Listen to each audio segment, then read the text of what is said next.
আজও বাংলাদেশের দিকে তাকায় দেখেন, তাম পৃথিবীর দিকে তাকায় দেখেন, যারা খানকানে বসে আছে ওদেরকে কেউ টার্গেট করে না। ওরা খানকানিয়া নারী পুরুষ একত্রে হইয়া ডুগি তবলা বাজায়া জিকির করে, লাফালাফি করে, গান গায় আর বলে পানির ভিতর জ্বললে বাতি ঝড় বাতাসেও নেবে না, ল্যাংটা বাবার মুরিদ হইলে নামাজ রোজা লাগে না। আছে না নাই? যে পীর সাহেব বলবে নামাজ রোজা লাগবে না, ওটা পীর না, টাটকা শয়তান। কথা বলেন আছে না নাই? ভণ্ড সিজদার মধ্যে একটা সিজদা দিবি, জান্নাত পার হয়ে জাহান্নামে পড়ে যাবে। কত বড় ভণ্ড আছে না নাই? মহিলা মুরিদ দেখলে দুই হাত বাড়ায় বলে মা আয় আমার বুকের ভিতরে আয়। মহিলা চিন্তা করে ইয়া তো বড় আল্লাহর ওলি আমারে ডাকে, যদি বুকের ভিতরে না যায় জাহান্নামে জায়গা হবে না। কথা কন। এইবার মহিলা যখন পীর সাহেবের বুকের ভিতরে জড়ায়া ধরছে, পীর সাহেবের বুকের ভিতরে যে এত শান্তি পাইছে, এত মজা পাইছে, আনন্দের ঠেলায় গান গায় বাবা আমি তোমায় ভালোবাসি, তোমার শরণ সুমিতে বাবা, তোমার শরণ সুমিতে বাবা, তোমার কাছে আসি গো বাবা আমি তোমায় ভালোবাসি। যে মহিলা স্বামীকে বাদ দিয়ে পীরের ফাটা পায়ে চুমা খায়, ওই নারীর চরিত্রে ঠিক নেই। এ আপনার বউকে আপনি মাজারে পীর সাহেবের কাছে পাঠান, আপনি কি দুর্বল? আপনার বউকে বলবেন এ আমি তোর পীর, কথা কয় না কেন? আমি তোর পীর পছন্দ হয় না, আয়েশা, ফাতেমা, খাদিজা, হাজেরা, আসিয়া, মারিয়াম এদের জীবনী কিনে দিবেন, যেগুলো সব জান্নাতি নারী। এদের জীবনী পর এইভাবে জীবন গড়, তারপরে মর, জান্নাতের রাস্তা ধর। একটা বাচ্চার জন্য বউকে আপনি মাজারে পাঠান। আমি নিজের চোখে দেখেছি, মাজারের গম্বুজে তেল মালিশ করিয়া ওই তেলটা নিয়ে তল পেটে লাগায় আর বলে একটা বেটা দে রে বাবা, একটা বেটা দে, তুই দেবে কে? মানে মাজারে পীর সাহেব রেডিমেড ছেলে জন্ম দিয়ে রেখে দিয়েছে, ও গেল আর হাতে ধরাইয়া দিয়ে। কত যে ভণ্ড বের হয়েছে বাজান। এক জায়গায় গেলাম, ডাবের গাছের শাখায় শাখায় ইট ঝুলে রাখছে, মানে ওই যে ডালপালার সাথে ইট ঝুলে রাখছে। আমি তখন বললাম ইট ঝুলে রাখার কারণ কি? হুজুর বোঝেন না, ইট ঝুলে রাখলে ইটটা যেমন ভারী হয়, যেই মহিলা নিয়ত করে ঝুলে রেখে গেল কয়েকদিন পর আর পেটও ভারী হবে। আমি তখন বললাম যে সমস্ত মা বোনদের বিয়ে হয়নি, ওরা যদি নিয়ত করে ঝুলে রাখে ওর পেটও ভারী হবে। কথা কন না কেন? এই দেশে ভণ্ডামি গেছে কোন জায়গায় বলে শেষ করা যাবে। মনের আলো বড় আলো, বাইরের আলো নিভে ফেলা, মনের পর্দা বড় পর্দা, বাইরের পর্দা খুলে ফেলা। কথা কন না? বাবা ভান্ডারি লাইন ছাড়া চলে না তো রেলগাড়ি। ভণ্ড আছে, গাঁজা খায় মুজদারি লাল বানাইছে, টর্চ লাইট মেরে মুখকেই খুঁজে পাওয়া যায় না, বগলের চুলতে বেরিবারে হয়েছে। আর সুন্দরবনে বসলে বান্দরবনে কি অবস্থা? বছরের পর বছর চলে যায়, গোসল করে না, নাম দিয়েছে সাধু বাবা। শরীরে ধাত দিয়ে যাওয়া না, পাটার চাইতে বেশি গন্ধ করে। কথা কন ঠিক কিনা? এমন কায়দায় গাঁজার কলকিতে টান মেরে ধুয়ে ছেড়ে দেয়, রাস্তায় প্রশাসনের লোকেরা দাঁড়িয়ে থাকে, বলে মনে হয় ওরসের রান্না চলতেছে। আছে না নাই ভণ্ড? পীর ছিল শাহজালাল, শাহপরান, শাহ মাকদুম, বাইজিদ বুস্তামি, আব্দুল কাদের জিলানী, আল্লামা খাজা মঈনুদ্দিন চিশতি রহমতুল্লাহ আলাইহি, রংপুরের কেরামতুল্লাহ, বগুড়ার শাহ সুলতান, রাজশাহীর শাহ মাকদুম, বাগেরহাটের খান জাহান আলী। এই যে আল্লাহ ওয়ালাদের কারণে এদেশে ইসলামের প্রচার প্রসার হয়েছে। আল্লাহ ওয়ালা খুবই ভালো জিনিস। ওয়াকুনু মাস সাদিকিন, তোমরা সত্যবাদীদের সঙ্গী হও। যে পীরের পা থেকে মাথা পর্যন্ত নবীর সুন্নাত দিয়ে ঢাকা, যার চেহারার দিকে তাকাইলে আল্লাহর কথা স্মরণ। কথা বোঝা গেল? নাকি রাগ করছেন? পীর ছিল শাহজালাল, খানকায় পীর, রাজপথে বীর, নারাই তাকবীর হুঙ্কার দিয়েছে, গৌর গোবিন্দ ধুতি খুলে পালা। এখনকার পীর মাথার চুলে জট, হাতে গাঞ্জার পর, সালা পিন্দা থাকে, তবিল থাকে, সব দেখা যায়। আছে না? মানুষ আবার তোরকে গানে সবকিছু ছাড়িয়া তোরা বাবার চরণ ধর, আয়না বসাইয়াতে তোর কলবের ভিতর বাবার। মানে এমন কায়দায় কলব ধাক্কা, মানে কলব ফাটিয়ে গেছে। আছে না? আবার একদল আছে গরু ছাগল নিয়ে দৌড় মারে। কথা কয় না? ট্রাক ভাড়া করে গরু ছাগল নিয়ে মাইক বাজায় আর যায়, কই আমি ডুব দিয়াছি প্রেম দরিয়ায়, বাবার সন্ধান নেই। আছে না? আল্লাহ নাই, রসুলের নাম নাই, খালি এই মানে হাঁপানি মার্কা জিকির। ভণ্ড আছে না নাই? রাগ করতেছেন? করেন, সমস্যা নেই। থাকতেও পারে ওই গুরু। চাঁদ উঠেছে আছে না, চাঁদ বলে ওই জায়গায় গেছে, আর খুঁজে পাওয়া যাচ্ছে না। তাহলে ভণ্ড পীর যেখানে, আর আসতে কোন ভণ্ড পীর যেখানে,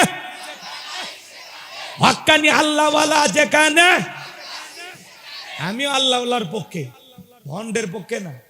যারা শিরিক বিদাতে নিয়ে মাজার গুলোতে গাঁজা খায় ওই পীরের পক্ষে না। যে পীর নিজের ইমামতিতে মুরিদদেরকে নিয়ে নামাজ আদায় করে, কথা বলেন ঠিক কিনা? আল্লাহ আমাদের হেদায়েত দান করুন, জোরে বলুন আমিন, আরো জোরে বলুন আমিন।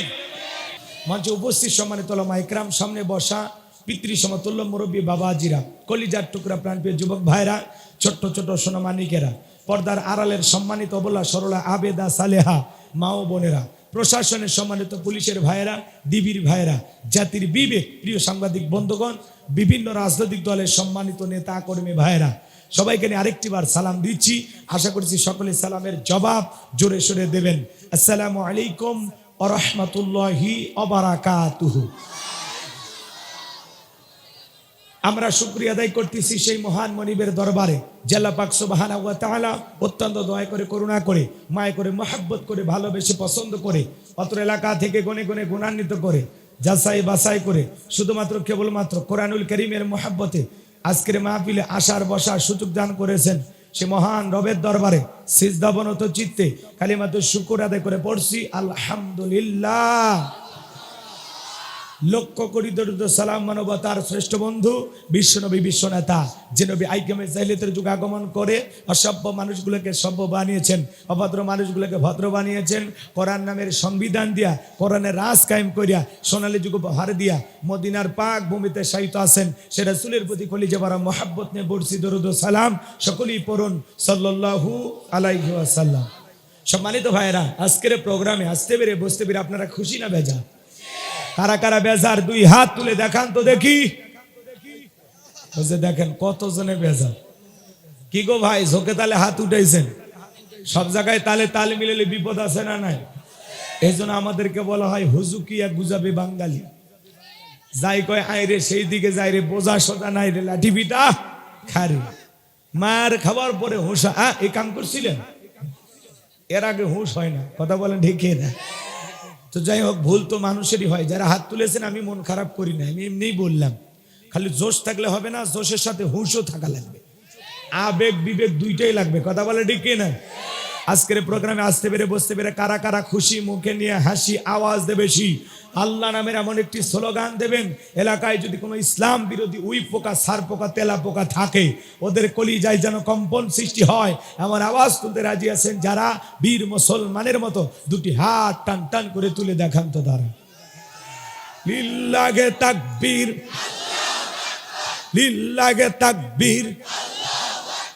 আল কোরআনের আলো, আল হাদিসের আলো, দুনিয়ার মুসলিম, সারা বিশ্বের মুসলিম। আমার নেতা তোমার নেতা, আমার নেতা তোমার নেতা। লিল্লাহে তাকবীর। আল কোরআনের আলো, আল হাদিসের আলো, দুর্নীতির আলো। হাঁটবেন না দেন তো, মাশাআল্লাহ, মারহাবা। আস্তে কারণ আঁকে যেন না লাগে। হাত সোজা করেন, একটু সোজা করেন, সোজা করেন, এরকম মুষ্টি পাকান, ছেড়ে দেন। মাশাআল্লাহ, মাশাআল্লাহ। ছোটখাটো একটু ব্যায়াম করাই নিলাম, বোঝেন নাই? ঘুম থাকলে চলে যাবে। অনেকে ঝোঁকে তালে বলেই ফেলেছেন দুর্নীতির আলো ঘরে ঘরে জ্বালো। বাংলাদেশে দুর্নীতি দমন কমিশন আছে না নাই? এরপরে দুর্নীতি কমেছে নাকি ডিজিটাল কায়দায় বেড়েই চলেছে। দিন যত করাচ্ছে দুর্নীতির পাল্লা তত ভারী হচ্ছে, কথা বলেন ঠিক কিনা? আমরা চাই আমাদের এই প্রিয় মাতৃভূমি বাংলাদেশ দুর্নীতি মুক্ত আল্লাহ কবুল করুন, চিল্লা বলুন আমিন। আমরা চাই আমাদের বাংলাদেশ মাদক মুক্ত, আল্লাহ কবুল করুন, চিল্লা বলুন আমিন। আমরা চাই আমাদের বাংলাদেশ যৌতুক মুক্ত, আল্লাহ কবুল করুন, চিল্লা বলুন আমিন। আমরা চাই আমাদের বাংলাদেশ নাস্তিক মুক্ত, আল্লাহ কবুল করুন, চিল্লা বলুন আমিন। সম্মানিত ভাইরা, আমার ভূমিকা লম্বা কথা নয়, সরাসরি মূল আলোচনায় প্রবেশ করতে চাই। তারপরে দু একটি কথা না বললেই নয়। আমরা যত জায়গায় কোরআনের কথা বলতে যাই, বলে হুজুর সাবধানে আলোচনা করবেন, ভুলে যাবেন না এলাকা কার। ওদের কথার সাইজ শুনে মনে হয় এলাকা ওদের বাবা। একটু আওয়াজ দেন, আমি করব ওয়াজ, আপনারা দেবেন জবাব। বুঝেন নাই? বক্তার সাথে যদি আপনারা কথা ভালোভাবে না বলেন ওয়াজ কিন্তু সাটবে না। এজন্য আমি করব ওয়াজ, আপনারা দেবেন আওয়াজ, জবাব দিবেন ঠিক ঠিক, আলোচনা হবে কমপ্লিট শ্রোতাদের স্পিরিটে। বড় বক্তার হিট, আলোচনা হবে জায়গা মতো ফিট। কিছু আজ প্যান্ডেলে, কিছু আজ অ্যাঙ্গেলে, জ্ঞানী লোকের জন্য ইশারায় যথেষ্ট। কথা বলেন ঠিক কিনা? অনেক জায়গায় ওয়াজ করতে গেলে বলে হুজুর ওয়াজ যা করবেন করবেন, খবরদার রাজনীতির কোনো আলোচনা করবেন না। আছে না নাই? আচ্ছা আপনারাই বলেন তো, আমার বাড়ি কোন জেলা? গাইবান্ধা। গরিব এলাকায় বাড়ি দেখা আমার জেলার নামটা নিতেও কষ্ট হচ্ছে। একটু জোরে বলেন আমার বাড়ি কোথায়। আমি আসছি কোন জেলায়? দিনাজপুর। বিশ্বাস করেন গাইবান্ধা থেকে দিনাজপুরে এসেছি শুধুমাত্র কোরআনের কথা বলার আশায়, ছাড়া আমার আর অন্য কোনো উদ্দেশ্য নাই। কথা বলেন ঠিক কিনা? আর গাইবান্ধা থেকে দিনাজপুরে এসে রাজনীতির কথা বলে আমার কোনো লাভ আছে? আগামী নির্বাচনে এলাকার মহিলা মেম্বার পদেও দাঁড়ানোর কোনো চান্স আছে? তাহলে আমি কেন রাজনীতি করব? যদি করায় লাগে নিজের জেলা গাইবান্ধাই করব। কথা বলেন ঠিক কিনা? এর জন্য আপনার টেনশন মুক্ত থাকবেন। আমি আপনাদের কথার সাথে একমত। আমি বাংলাদেশের রাজনীতি কোনো দলের বক্তা না, আমি রাজনীতিক কোনো বক্তব্য দেব না। I will not any political word because I am not a leader of any political party. কারণ এখানে সব দলের লোক আছে না নাই? এখানে বসে আছেন আওয়ামী লীগ, বিএনপি, জাতীয় জামাত ইসলাম, জাসদ, বাসদ, চরমানা, আরশুদ, ধানবাগে, ফুরপুরা, হাটাজারি ওলামা নিজামা, তাবলিগ, পাবলিক, ওলামা লীগ, গণতন্ত্র, গণফোরাম, সুসমাজ, বিকল্প ধারা, এলজিবি, বিডিএম, নাগরিক সমিতি, ভিপলি সোসাইটি, 4 দল, 14 দল, 8 দল, 19 দল, 20 দল, ইসলাম, বিএনএফ, বাংলাদেশ কংগ্রেস এ পর্যন্তই থাক। আবার ভিপি নূরের আছে গণ অধিকার পরিষদ, তৈমুর চাচা খুলেছিল তৃণমূল বিএনপি। এত দলীয় লোক যেখানে, চাচা এখন খালি কান্দে কান্দে। আওয়াজটা একটু ঠিক করো, এদিক খেয়াল করেন। এত দলীয় লোক যেখানে, আমি কি বোকা দলীয় আলোচনা করব? এই দিক থেকে যদি একটা দলের লোক গুতা মারে, ওই দিক থেকে আর একটা দলের লোক থানায় টেলিফোন করে, আমি হুজুরের অবস্থা ভালো না খারাপ? অতএব আজকের মাহফিলে বাংলাদেশের রাজনীতি নিয়ে কোনো আলোচনা করা হবে? বলেন, বাংলাদেশের রাজনীতি নিয়ে কোনো আলোচনা করা হবে না।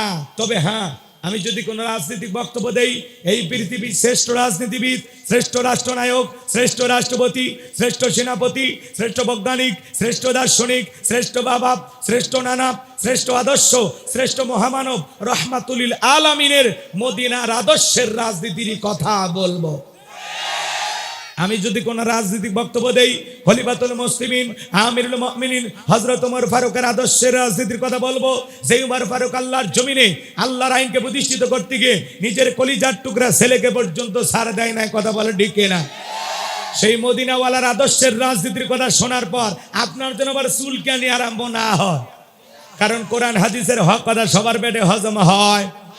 আপনারাই বলেন তো, সুদ করে সামনে যদি সুদের বিষয়ে আলোচনা করা হয়, ওকে দিনাজপুরের শহর থেকে মিষ্টি নিয়ে এসে বলবো হুজুর হ্যাঁ করেন একটু মিষ্টি খান, নাকি বলবে এই হুজুর এসে সুদের ওয়াজ কইরা আমার সুদের ব্যবসায় লাল বাতি জ্বালাইছে? কথা বলেন ঠিক কিনা? যারা ঘুষ খায়, দুর্নীতি করে, হারাম খায়, ভুড়ি বানাচ্ছে, 26 মাসের গর্ভবতী, ওদের সামনে ঘুষের আলোচনা করলে খুশি না বেজার? যারা বেনামাজি, নামাজ পড়ে, আসার খাইয়া পইরা আল্লাহ সিজদা দেয় না, ওদের সামনে নামাজের ওয়াজ করলে খুশি না বেজার? যে সমস্ত মা বোনেরা বোরকা পরে না, পর্দা করে না, বুকে ওড়না পর্যন্ত নেয় না, জিন্সের প্যান্ট গেঞ্জি পরে রাস্তা দিয়ে হাইটে যায়, পিছন দিক দিয়ে তাকাইলে মনে হয় দুইটা সুপারি গাছ দাঁড়িয়ে আছে, এরকম বেহায়া বেপর্দা নারীর সামনে পর্দার আলোচনা করলে খুশি না বেজার? এক কথায় ওয়াজ যদি কারো বিপক্ষে চলে যায়, কিয়ামত পর্যন্ত সে বক্তার উপরে খুশি হবে না। কথা বলে ঠিক কিনা? এই জন্য পরিষ্কার ভাবে একটি কথা বলে দিতে চাই, আজকের আলোচনার সভাপতি স্যারের মতো হবে না, প্রধান অতিথির মতো হবে না, মাহফিল কমিটির মতো হবে না, বক্তার মতো হবে না, শ্রোতাদের মতো হবে না। আল্লাহর কোরআন যা বলবে গোলাম রব্বানি তাই বলবে। এতে কে খুশি কে বেজার ওইটা দেখার টাইম নাই। কথা বলেন ঠিক কিনা? যুগে যুগে নবী রাসূলের দাওয়াতি কাজ করেছেন, তাদের দাওয়াতি কাজেও কাফের বেঈমানেরা বাধার পাঁচিল তৈরি করে দিয়েছিলেন। এরপরে আল্লাহর পয়গম্বরেরা শত বাধার পাঁচিলকে ভেঙে আল্লাহর জমিনে আল্লাহর পথে মানুষকে দাওয়াত দিয়েছেন। কথা বলেন ঠিক কিনা? আপনার আমার প্রিয় নবী কালেমার দাওয়াতের দিকে কোরআনের প্রচার করতে গিয়ে মার খেয়েছেন, রক্ত জড়িয়েছেন, দান দান মোবারক শহীদ হয়ে গেছেন, লোহার টুপি মাথার ভিতর ঢুকে গেছেন। সাহাবা ইকরাম দ্বীনকে প্রতিষ্ঠিত করতে গিয়ে মার খেয়েছেন, রক্ত জড়িয়েছেন, জীবন দিয়েছেন। ও বাংলার মুসলমান, 1971 সালে এদেশের মাটির জন্য, এদেশের স্বাধীনতার জন্য আপনার আমার পূর্বপুরুষেরা যদি রক্ত দিতে পারেন, জীবন দিতে পারেন, প্রয়োজন যদি হয় আল্লাহর জমিনে আল্লাহর দ্বীনকে প্রতিষ্ঠিত করতে গিয়ে, কোরআনের সমাজ কায়েম করতে গিয়ে নবীদের মতো মতো, সাহাবায়ে ইকরামদের মতো বুকের তাজা রক্ত দিতে হয় কোরআনের জন্য, দ্বীনের জন্য, ইসলামের জন্য। কারা কারা বুকের তাজা রক্ত দিতে রাজি? দুই হাত তুলে আল্লাহকে দেখান।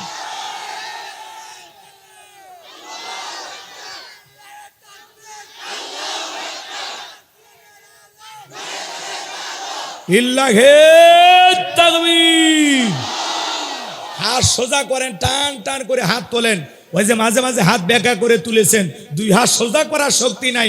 আপনি পুরুষ মানুষ, দুধ ডিম ভিটামিন ক্যালসিয়াম মাঝে মাঝে কিনে খাবেন, একেবারে দুর্বল হলে চলতে পারবেন না। হাত সোজা করেন, সোজা করেন, সবাই হাত সোজা করেন। আমার আল্লাহ রাব্বুল আলামিন বলেন, ইন্নাল্লাহা আশতারা মিনাল মুমিনিনা আনফুসাহুম ওয়া আমওয়ালাহুম বিআন্না লাহুমুল জান্নাহ। চিৎকার মেরে বলেন আল্লাহু আকবার।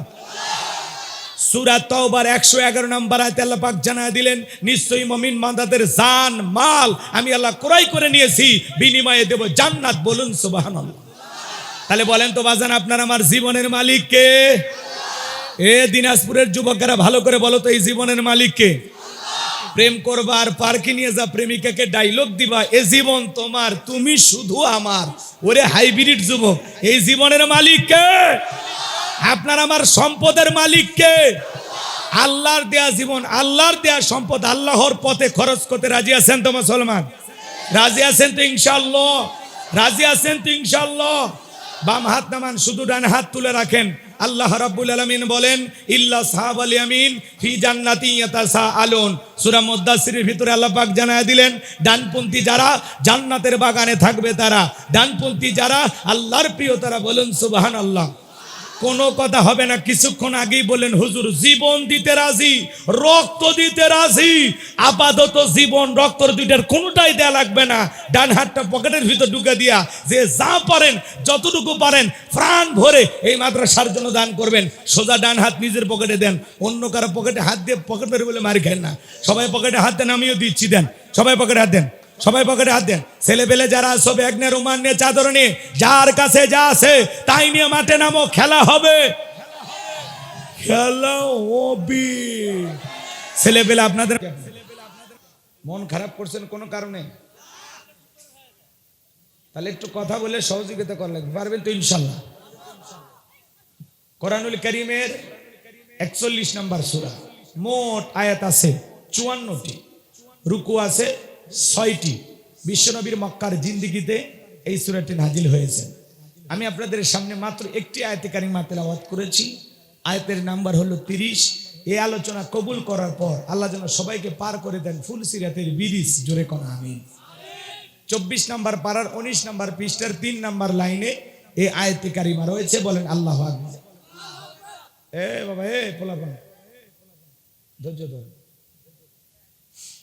আবার কথা একটু মনোযোগ দিয়ে শুনবেন, ওটা ভাষা কেউ করবেন না। যারা কাজ করতেছেন, যারা কাজ করতেছেন আল্লাহ তাদের কাজ করা তৌফিক দান করেন। জোরে বলেন আমিন।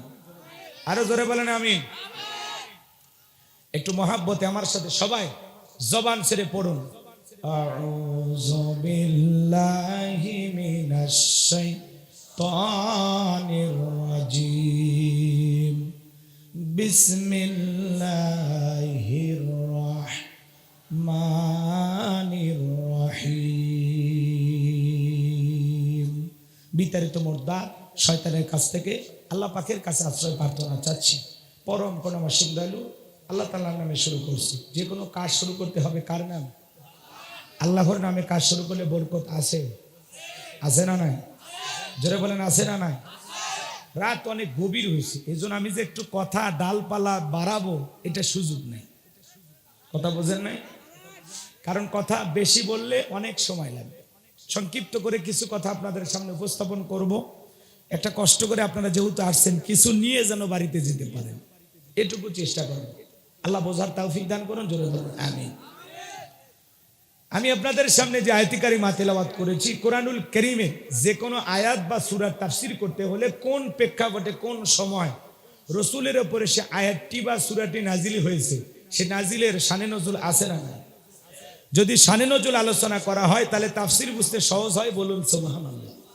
তাহলে কোরআনুল কারীমের এই আয়াতে কারিমাগুলো রাসূলের উপরে কোন সময়, কোন প্রেক্ষাপটে নাজিল হয়েছে একটু জানার দরকার আছে না নাই? বলবো কি বলবো?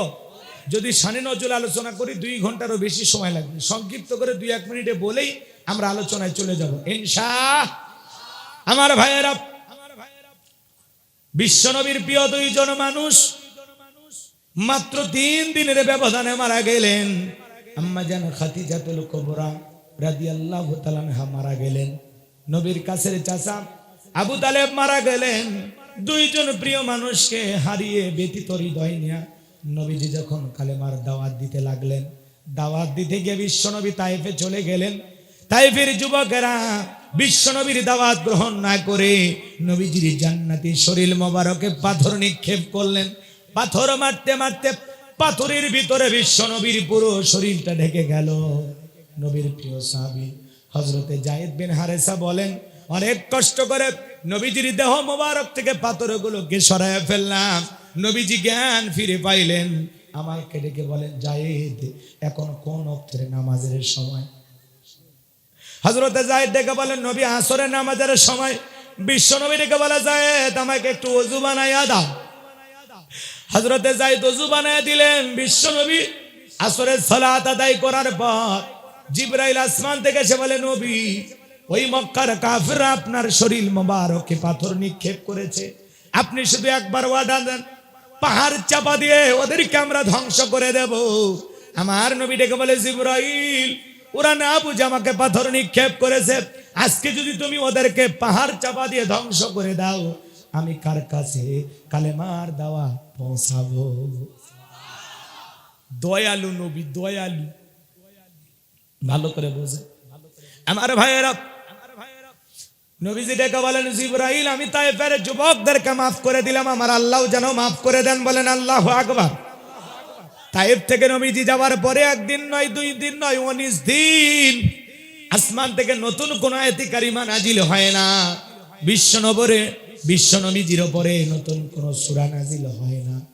কাফেররা সমালোচনা শুরু করতে লাগলো, ও নবীর সাহাবীরা, কি ব্যাপার তোমাদের নবী নতুন কোন তথ্য আমাদেরকে শোনায় না, নতুন কোন আয়াত পাঠ করে শোনায় না, নাকি তার উপরে যে জিন ভর করেছিল সেই জিনটা বিদায় নিয়ে গেছে? জোরে বলেন নাউজুবিল্লাহ। কাফেররা সমালোচনা করে ডেকে বলে, ও নবীর সাহাবীরা, তোমাদের নবী নতুন কোন তথ্য, নতুন কোন আয়াতি কারিমা তিলাওয়াত করে তো শোনায় না, নাকি তার উপরে যে জিন ভর করেছিল ওই জিন চলে গেছে, নাকি তার আল্লাহ তাকে ভুলে গেছেন? জোরে বলেন নাউজুবিল্লাহ। এইভাবে তারা সমালোচনা করতে লাগলেন। সাহাবায়ে কিরামদের মনটাও খারাপ হয়ে যাইতেছেন। 19 দিন পরে জিবরাইলের মাধ্যমে আল্লাহ রাব্বুল আলামিন এই পাওয়ারফুল আয়াতে কারিমা নাজিল করে জানা দিয়ে গেলেন, ইন্নাল্লাযীনা ক্বালু রাব্বুনাল্লাহু সুম্মা ইসতাকামু তাতানাজ্জালু আলাইহিমুল মালাইকাতু আল্লা তাখাফু ওয়া লা তাহজানু ওয়া আবশিরু বিল জান্নাতিল্লাতী কুনতুম তুআদুন। আমার আল্লাহ রাব্বুল আলামিন বলেন, ইন্নাল্লাযীনা ক্বালু রাব্বুনাল্লাহ, নিশ্চয়ই যারা বলে আমি তাদের রব, সুম্মা ইসতাকামু, এই কথার উপরে যারা ইস্তিকামাত থাকে, অবিচল অটল থাকে, দৃঢ় থাকে, মজবুত থাকে, আল্লাহ রাব্বুল আলামিন বলেন, তাতানাজ্জালু আলাইহিমুল মালাইকা, আসমান থেকে তাদের উপরে ফেরেশতা নাজিল হয়। ফেরেশতা এসে বলে, আল্লাহ তাখাফু, ভয় পেও না, ওয়ালা তাহজানু, চিন্তা করো না, ওয়া আবশিরু বিল জান্নাতিল্লাতী কুনতুম তুআদুন, তোমাদের যে জান্নাতের প্রতিশ্রুতি দেওয়া হয়েছে সেই জান্নাত পেয়ে তোমরা আনন্দিত হও। চিৎকার মেরে বলেন সুবহানাল্লাহ। এটা হলো আয়াতের সরল অনুবাদ, একটু মনোযোগ দিয়ে শোনেন। আল্লাহ বলেন, ইন্নাল্লাযীনা ক্বালু রাব্বুনাল্লাহ, নিশ্চয়ই যারা বলে আমি তাদের রব, সুম্মা ইসতাকামু, এই কথার উপরে যারা ইস্তেকামাত থাকে, দৃঢ় থাকে, মজবুত থাকে। আপনাদের এলাকায় রাস্তার 2 ধার দিয়ে গাছ লাগানো হয় কিনা বলেন, একটু কথার জবাব দেন। যখন আইলে আসে, নার্গিস আছে, হুদহুদ, সনি, ফনি, ঘূর্ণিঝড়, মিথিলি, মিক্সাউন, নানান ধরনের ঘূর্ণিঝড় যখন আসে, দেখবেন ঝড় তুফানে অনেক গাছ ভেঙে রাস্তার উপরে পড়ে থাকে, থাকে কিনা? আবার কিছু গাছ মজবুত ভাবে শিকড় নিয়ে দাঁড়িয়ে থাকে, কথা বলেন ঠিক কিনা? ওই যে ঝড় তুফান মোকাবেলা করে যেভাবে একটি গাছ তার শিকড়কে আঁকড়ে ধরে দাঁড়িয়ে থাকে, মুসলমান আপনি যদি এই কথা বলেন যে আল্লাহ আমার রব, এই কথার উপরে টিকে থাকতে গেলে আপনার উপরে হাজারো ঝড় আসবে, নির্যাতন জুলুম আসবে, মামলা আসবে, হামলা আসবে, হাজারো নির্যাতন জুলুমের ভিতরে আপনাকে টিকে থেকে এই কথাই বলতে হবে আল্লাহ আমার রব, তিনি আমার কাছে সব। কথা বলে ডেকে না। আল্লাহ সারা ইমানদার বাতিলের কাছে মাথা নত করতে পারে। ভালো করে বুঝবেন, হাজারো ঝড় তুফান মোকাবেলা করে ইমানদারকে টিকে থাকতে হবে। আজকে যখন বলা হয় দেখলেই দাড়ি ধরতেছে, অবস্থা খারাপ, তখন সেলুনে যা বলে আপাতত দাড়ি কেটে দে, অবস্থা ভালো হলে দাড়ি রাখবো। কথা কয় না কে? এমন আছে না নাই? আবার যখন দেখতেছে টুপিওয়ালা দেখলেই ধরতেছে, কয় আপাতত টুপি পরার দরকারই নাই। এরকম তেল তেলা ইমান নিয়ে জান্নাতে যাবেন। জান্নাত কি মামুর বাড়ির ডাল, গেলে এক ডাবু খাইতে দেবে? জান্নাতে যেতে হলে ইমানের পরীক্ষা দিয়ে আপনাকে যেতে হবে। কথা বলে ঠিক কিনা? পরীক্ষা দেওয়া ছাড়া জান্নাত ভাগ্যে জুড়বে? পরীক্ষা দেওয়াই লাগবে। আপনি ইসলাম মানার কারণে ঘর ছাড়া করবে, বাড়ি ছাড়া করবে, দেশ ছাড়া করবে, এরপরে ইসলাম আমরা ছাড়বো? আমরা দুনিয়া ছাড়তে রাজি, ইসলাম ছাড়তে রাজি নাই। কথা বলেন না কেন? কথা বোঝেন? হাজারো ঝড় তুফান মোকাবেলা করে ইমানদারকে লড়াই করে বেঁচে থাকতে হবে। ইমানদার হওয়া তো সহজ না। বৃষ্টি যেদিকে ছাতা ধরবেন সেদিকে গুলালু মার্কা মুনাফিকি ইমান নিয়ে। কথা কন, সামনের দিকে যায়, কথা অনেক বলবো, একটু মনোযোগ দিয়ে খালি শুরু করবেন। দেন চতুর্দিকে আল বেঁধে নেই, আট ঘাটাকে বেঁধে নেই, তারপরে কেমনে ছেঁচা লাগে আর মাছ কেমনে ধরা লাগে পরে বুঝাইতেছে। একটু অপেক্ষা করেন, নড়াছড়া করিয়েন না, ধৈর্য নিয়ে বসেন। যা এতক্ষণ হয়েছে হয়েছে, এখন যা বলবো এটা আপনাদের। কথা কয় না? এত কষ্ট করে আসছেন অটো ভাড়া দিয়ে, ভাড়াটা উসুল করা লাগবে না? ধৈর্য নিয়ে বসেন, আল্লাহ বসার তৌফিক দান করেন। জোরে বলেন আমিন। আমার ভাইয়েরা মনোযোগ দিয়ে কথাগুলো শুনবেন। আল্লাহ রাব্বুল আলামিন বলেন ইন্নাল্লাযীনা ক্বালু রাব্বুনাল্লাহ। আমার আল্লাহ রাব্বুল আলামিন বলেন ইন্নাল্লাযীনা ক্বালু রাব্বুনাল্লাহ, নিশ্চয়ই যারা বলে আমি তাদের রব। ও দিনাজপুরের মুসলমান, ডান হাতটা তুলে শাহাদাত আঙ্গুলে দ্বারা ইশারা করে চিৎকার মেরে ডেকে বলেন তোমাদের রব কে? আরেকটু জোরে ডাক দিয়ে বলেন তোমাদের রব কে? এ ভাই, এ হাত তুলে সাক্ষী দেন। এই সাক্ষী ফেরেশতারা ভিডিও করলে এটাই জান্নাতের ওসিলা হতে পারে। আপনি হাত তোলেন না মানে কি বুঝলেন? আসমানের দিকে ডান হাত তুলে শাহাদাত আঙ্গুলি দ্বারা ইশারা করে চিৎকার মেরে বলেন আমাদের রব কে? আর একটু জোরে বলেন আমাদের রব কে? একটু কলিজার আবেগ ভালোবাসা নিয়ে চিৎকার মেরে ডেকে বলেন আল্লাহ। সবাই একটু জোরে ডাক দিয়ে বলেন আল্লাহ। আর একটু ভালোবেসে ডাক দিয়ে বলেন আল্লাহ। এই যে আল্লাহ আল্লাহ বলে ডাক দিলাম, আমাদের আল্লাহ খুশি না বেজার? দুনিয়াতে যে বাবাকে ডাক দেন বাবা বাবা, বাবা রাগান্বিত হয়, অত বাবা বাবা কেন ডাকিস? মাকে যদি ডাক দেন মা মা, মা রাগান্বিত হয়। বিয়ে দিলে দুই বাচ্চারা বাবা হয়ে যাবে, মেয়া মেয়া ছাড়লি না। ভাইকে যদি ডাক দেন লিটন ভাই, শাহাদত ভাই, রুবেল ভাই, বলে আর একবার ভাই ভাই বললে তুলে আসার মারে ভুড়ি বাড়ি করবো। হুজুরকে হাসানোর জন্য বলেন না, কেন বললাম ভালো করে শোনেন। দুনিয়াতে যদি বাবাকে ডাক দেওয়া হয় বাবা বাবা, অত বাবা বাবা শুনতে বাবারও ভালো লাগে না, বাবা রাগান্বিত হয়, মেজাজ গরম করে। অত মা মা শুনতে মায়েরও ভালো লাগে না, মাও রাগান্বিত হয়। ভাইকে ডাক দিল অত ভাই ভাই শুনতে ভাইয়েরও ভালো লাগে না, ভাইও রাগান্বিত হয়। কিন্তু এমন এক সৃষ্টিকর্তা, এমন এক স্রষ্টা, এমন এক আল্লাহ পেয়েছি, কোটি কোটি বার ডাক দিলেও বিরক্ত হন না, যিনি তিনি কে? আরো জোরে বলেন কে? যত ডাকবেন বেশি তত আপনার আমার মর্যাদা বাড়বে বেশি। ফাযকুরুনি আযকুরুকুম ওয়াশকুরুলি ওয়ালা তাকফুরুন। বান্দারে তোমরা আমি আল্লাহকে স্মরণ করো, আমি আল্লাহ তোমাদের স্মরণ করব।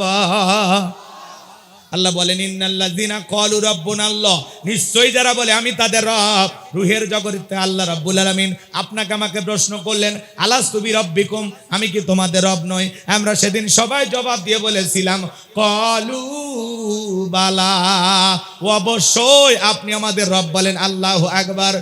এই পৃথিবীর জমিনে আসার পর আমার আল্লাহ রাব্বুল আলামিন সর্বপ্রথম যে আয়াতে কারিমা নাজিল করলেন, আমার আল্লাহ রাব্বুল আলামিন বলেন ইকরা বিসমি রাব্বিকাল্লাযী খলাক, পড়ো তোমার রবের নামে যিনি তোমাদেরকে সৃষ্টি করেছেন। এই আয়াতের ভিতরে রব শব্দ আছে না নাই?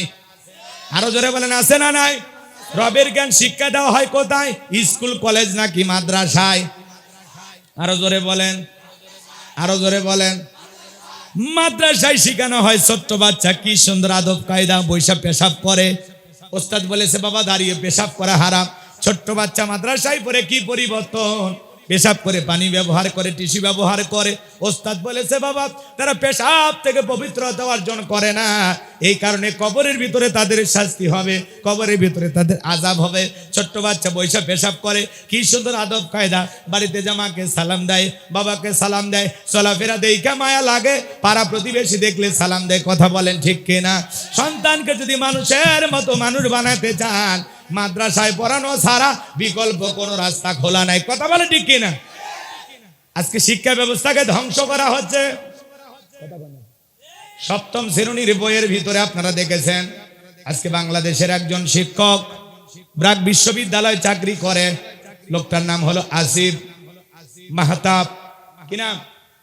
আসিফ মাহতাব। আল্লাহরে গোলাম। শিক্ষা ব্যবস্থায় শরীফের একটা গল্প লেখা হয়েছে, এই গল্প নিয়ে তিনি কথা বলেছেন, মোবাইলে তাকায় দেখেন। এই গল্প নিয়ে তিনি কথা বলার কারণে আমি কিছুক্ষণ আগেই দেখলাম বাজান গো আমার, এইটা নিয়ে প্রতিবাদ করার কারণে এই আসিফ মাহতাব সম্মানিত একজন শিক্ষক, তিনি বলেছেন এই যে শরীফার গল্প তুলে ধরা হয়েছে সপ্তম শ্রেণীর বইয়ের ভিতরে, কথা বোঝেন না? সপ্তম শ্রেণীর বইয়ের ভিতরে এই গল্প তুলে ধরা হয়েছে, শরীফার গল্প। তার মানে এই লোকটার নাম হলো শরীফ। কি নাম? শরীফ।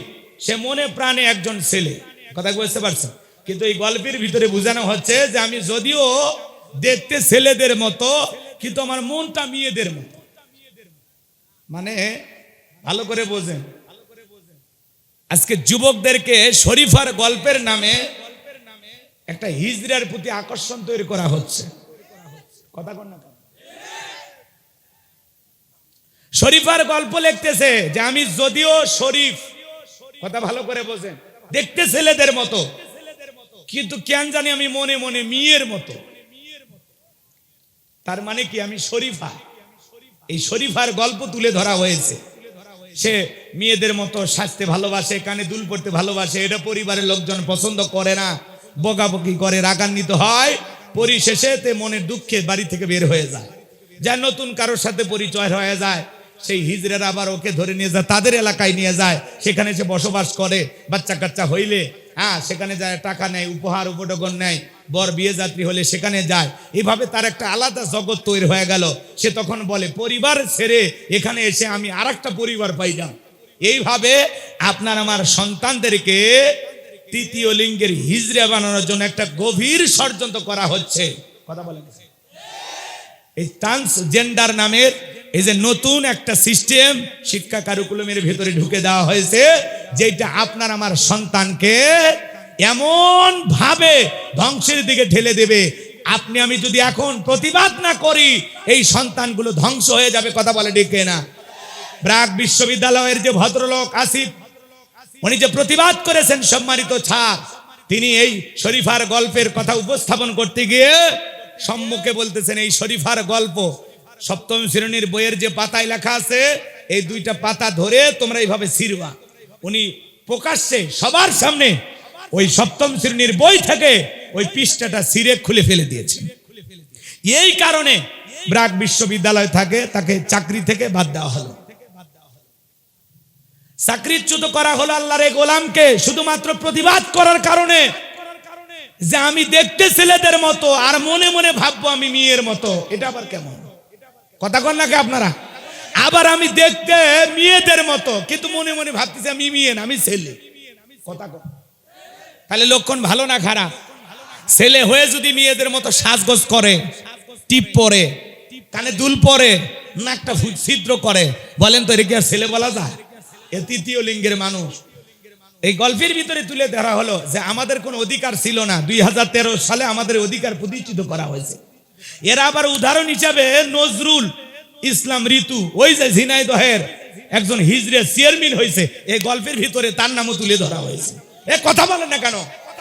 আবার এই যে গত নির্বাচনে রংপুর শহর থেকে একজন রানী নামের হিজড়া, কথা কন না কেন, দেখতে মহিলাদের মতো রানী, কিন্তু আসলে কি তৃতীয় লিঙ্গের একজন হিজড়া এ নির্বাচনে লড়াই করলো। এখন এদের গল্প বলতেছে আমরা সামাজিক ভাবে এগিয়ে যাচ্ছি, ভবিষ্যতে আমরা আরো এগিয়ে যাব। এখন কেউ যদি আমি দেখতে ছেলেদের মতো কিন্তু আমি মনে মনে মেয়ে, এটা একটা কথা হলো? এটা শিক্ষা ব্যবস্থার ভিতরে এই গল্প ঢুকানো কি ঠিক? এর মাধ্যমে আপনার আমার সন্তান কোনো কিছু শিখবে নাকি ভণ্ডামি শিখবে, নোংরামি শিখবে? কথা বলে ঠিক কিনা? শিক্ষা ব্যবস্থা ধ্বংস করে ফেলে দেওয়া হচ্ছে। এখন এই কথাগুলো বললে বলে তারা মিথ্যা কথা রটাচ্ছে, মিথ্যা কথা প্রচার করতেছে। এই প্রমাণ আছে না নাই? সপ্তম শ্রেণীর বইটা খুলে দেখবেন। কথাকে বোঝা গেল? রাগ করতেছেন মনে হয় না? আল্লাহ আমাদের হেদায়েত দান করুন। জোরে বলুন আমি, আরো জোরে বলুন আমি। কষ্ট হচ্ছে আপনাদের না? আমার ভাইয়েরা, যাই হোক, যে কথা বলতে যাচ্ছিলাম বাজান গো আমার, খুব সহজে কথাগুলো আজকে বললাম, মন খারাপ করবেন না। সমাজের বাস্তবতা যা চলতেছে মুখে বলা যায় না। বলতে গেলে বলে হুজুর আপনারা বেশি বোঝেন। ও আপনি মনে মনে একটা পুরুষ হয়া মনে মনে ভাববেন আমি একজন মহিলা, আবার একজন মহিলা হয়ে আপনি মনে মনে ভাববেন আমি একজন পুরুষ। ফাজলামি করার জায়গা পান না, নোংরামি করার জায়গা পান না। এমন গল্প বইয়ের ভিতরে আমার সন্তানকে পড়ানো হবে, আমাদের ট্যাক্সের টাকা দিয়ে ছাপানো বই। এমন শিক্ষা আমরা আমাদের সন্তানকে দিতে চাই না। কথা বলেন ঠিক কিনা? কিসের শরীফার গল্প? শিক্ষা ব্যবস্থাকে ধ্বংস করা হচ্ছে। দেখতে পুরুষের মতো মনে মনে ভাবি আমি একজন মহিলা, এটা একটা কথা হলো? তাহলে আপনার বোন যদি কালকে আসে বলে ভাই আমি দেখতে মেয়েদের মতো কিন্তু আমি মনে মনে ছেলে, তোমারও সম্পত্তির ভাগ যা আমারও তাই, এ কথা কর না কেন? তখন কি করবেন? এটা তো পুস্তকের ভিতরে আপনাকে পড়ানো হলো, শিখানো হলো যে দেখতে পুরুষের মতো কিন্তু মনে মনে মেয়ে। এটা মানা যায়? এক কথা মানা যায়? আবার দেখতে মেয়েদের মতো কিন্তু মনে মনে বলতেছে আমিও পুরুষ, মেয়ে হয়ে পুরুষের মতো পোশাক পরে থাকবে। এমনি সমাজ রসাতলে যাচ্ছে। আবার শিক্ষা ব্যবস্থার নামে আপনার আমার সন্তানের মগজ ধোলাই করে এই ধরনের নোংরা শিক্ষা যদি আমাদের সন্তানকে এই ধরনের নোংরা গল্পের মাধ্যমে যদি মিসগাইড করা হয়, ভুল পথে পরিচালিত করা হয়, আমাদের ভবিষ্যৎ প্রজন্ম কতটা খারাপ হতে পারে, কতটা ধ্বংসের দিকে চলে যেতে পারে, এই গল্পগুলোর মাধ্যমে আপনাকে বোঝা লাগবে। তৃতীয় লিঙ্গের মানুষকে নিয়ে আমাদের কোনো আপত্তি নাই। কথা কম, হিজড়া তারাও মানুষ, আল্লাহ আমারই হিজড়া বানাইতে পারতেন। কথা কম, বোঝেন নাই কথা? তৃতীয় লিঙ্গের মানুষ তারাও সামাজিক ভাবে বেঁচে থাকার অধিকার নিশ্চিত করা লাগবে। তাদের বিরুদ্ধে আমার বক্তব্য না, কিন্তু গল্পের ভিতরে আপনি বলবেন আমি দেখতে ছেলেদের মতো মনটা মেয়েদের মতো, আবার আমি দেখতে মেয়েদের মতো মনটা ছেলের মতো, এগুলো গল্প। কিসের শরীফার গল্প? কিসের আপনি শরীফা আবার হচ্ছেন শরীফ? কি ফাজলামি শুরু করছেন? একটা মানুষের ভিতরে দুইটা জিনিস কেমনে থাকে? কথা কন না কেন? একই মানুষ, পুরুষ আবার মহিলা, এটা মেনে যা। তো এগুলো আজকে শিক্ষা ব্যবস্থার ভিতরে ঢুকানো হয়েছে। প্রতিবাদ যদি না করেন ধ্বংস হবে আমাদের। কথা বলেন? কোন জাতিকে ধ্বংস করতে হলে তার শিক্ষা ব্যবস্থা হাত দিলে যথেষ্ট। কথা বোঝেন নাই মনে হয় না? তৃতীয় শ্রেণীর ইসলাম শিক্ষা বই দেওয়া হলো, কি দেখলেন? শেষের পৃষ্ঠায় 10 হাত আলা মূর্তির ছবি দেখেননি? বইগুলো দিয়েই ফেরত নেওয়া হলো। তখন বলা হলো এটা ছাপানোর ব্যাপারে একটু ভুল হয়েছে। এত বড় ভুল হয়, 2-1 লাইন ভুল হতে পারে, কিন্তু এত বড় একটা ভুল কেমনে হইল? কথা বলেন না কেন? আজকে মুসলমান আপনার আমার সন্তানকে বিপদগামী বানানোর জন্য যা করা হচ্ছে, ভবিষ্যৎ প্রজন্ম কি যে শিখবে, কি যে বুঝবে আল্লাহ ভালো জানে। এজন্য আমরা আমাদের সন্তানকে কোরআন সুন্নাহ শিখাইতে চাই। কথা বলে ঠিক কিনা? এজন্য সন্তানকে যদি মানুষের মতো মানুষ বানাইতে চান, মাদ্রাসায় পড়ানো ছাড়া বিকল্প কোনো রাস্তা খোলা নাই। কথা বলে ঠিক কিনা? এজন্য সন্তানকে যদি মানুষের মতো মানুষ বানাইতে চান, আল্লাহ বলেন ইকরা বিসমি রাব্বিকাল্লাযী খলাক, তোমার রবের নামে যিনি তোমাদেরকে সৃষ্টি করেছেন। আমাদের প্রত্যেকটা ছেলে মেয়েকে আমরা আমাদের রবের জ্ঞান, কোরআন সুন্নাহর সঠিক শিক্ষা দেব ইনশাআল্লাহ। আল্লাহ কবুল করেন, জোরে বলেন আমিন। কারণ আপনার সন্তানের ভিতরে কোরআন হাদিস থাকলে ও এরকম পাগলামি করবে না। ওর ভিতরে এই শরীফের গল্প শোনায় কোনো লাভ হবে না, কারণ ও মুসলমান পাক্কা ইমানদার। ও কোরআন হাদিস পড়ে বুঝে ফেলে দিছে হিজড়া কোনটা, পুরুষ কোনটা, মহিলা কোনটা, কোনটা কোন লিঙ্গের মানুষ। কথা বলেন ঠিক কিনা? রাগ করছেন? পড়েন, সমস্যা নেই। আমি শরীফুল ইসলাম ওরফে শরীফা, হাজলামি না, ওই পুরুষ ওই বলে মহিলা, সম্ভব? সম্ভব। আচ্ছা বলেন তো, আপনার স্ত্রী সন্তান জন্ম দিল, আজ পর্যন্ত আমি যদি মনে মনে ভাবি আমি মেয়ে, কোন পুরুষের পক্ষে যদিও মনে মনে ভাবে মেয়ে, এ কি বাচ্চা জন্ম দিতে পারবে? জন্ম দিতে পারবে? আচ্ছা হোক বাচ্চা, না হয় জন্ম দিতে পারলেন না, ব্যস্ততাও আপনার অনেক বেশি। মাঝে মাঝে আপনার বউ যখন কাজে কর্মে ব্যস্ত থাকে, তখন তো অন্তত বাচ্চাকে দুধ খাওয়ান নাকি? তাও খাওয়ান না, তাও খাওয়াতে পারেন না, তাহলে সমাজ যাচ্ছে কোন দিকে? এটা কঠিন কালে সম্ভব। এই জন্য নারী পুরুষের অধিকার সমানের নামে স্লোগান দিয়া তৃতীয় লিঙ্গের মানুষের অধিকার প্রতিষ্ঠিত করার নাম নিয়ে আজকে যে শরীফার গল্প বানানো হয়েছে, আর তীব্র প্রতিবাদ যে শিক্ষক জানিয়েছেন, সেই সম্মানিত স্যারকে আজকের মাহফিল থেকে আমি আসিফ স্যারকে স্যালুট জানাই। ব্র্যাক বিশ্ববিদ্যালয়ের চাকরি থেকে তাকে বরখাস্ত করা হয়েছে। আমরা চাই ব্র্যাকের যে কোনো প্রতিষ্ঠানের সাথে বিকাশ হোক, ব্র্যাকের যে কোনো পূর্ণ হোক, মুসলমানকে বয়কট করতে হবে। কথা বলেন ঠিক না? কারা কারা রাজি হাত তুলে দেখান।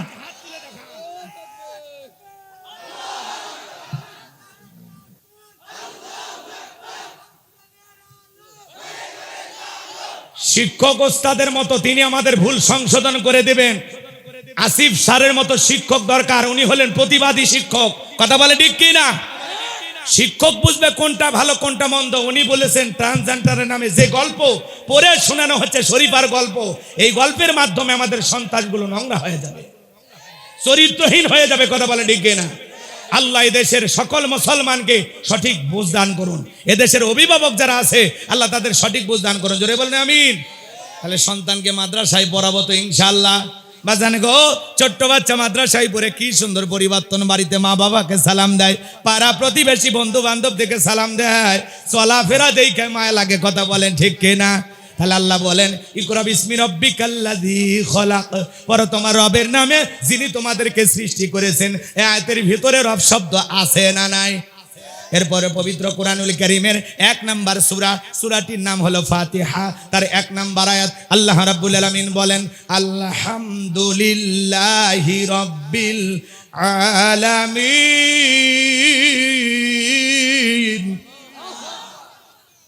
সমস্ত প্রশংসা, যাবতীয় প্রশংসার একমাত্র মালিক তিনি, সৃষ্টিগুলোর রব, আমাদের প্রতিপালক, আমাদের আল্লাহ যিনি। এই আয়াতের ভিতরে রব শব্দ আছে না নাই? এরপরে আপনি আমি যখন রুকুতে চলে গেলাম, কি তাসবিহ পাঠ করলাম? সুবহান রাব্বিয়াল আযীম, সুবহান রাব্বিয়াল আযীম। রব শব্দ আছে না নাই? রুকুতে দাঁড়ানোর সময় কি বললাম?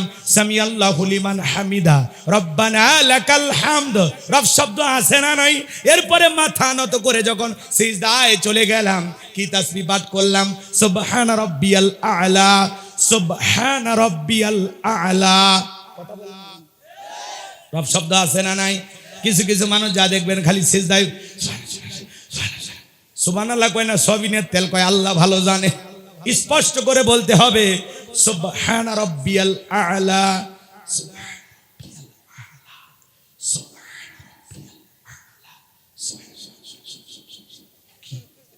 আছে না? খালি ফোঁস ফোঁস শোনা যায়, স্পষ্ট কোনো আওয়াজ আসে না। স্পষ্ট করে বলতে হবে সুবহান রাব্বিয়াল আ'লা। কথা বলেন ঠিক কিনা? বাজান গো, আমার নামাজ যখন শেষ হয়ে যায়, আল্লাহর কাছে দোয়া করে কি বলি?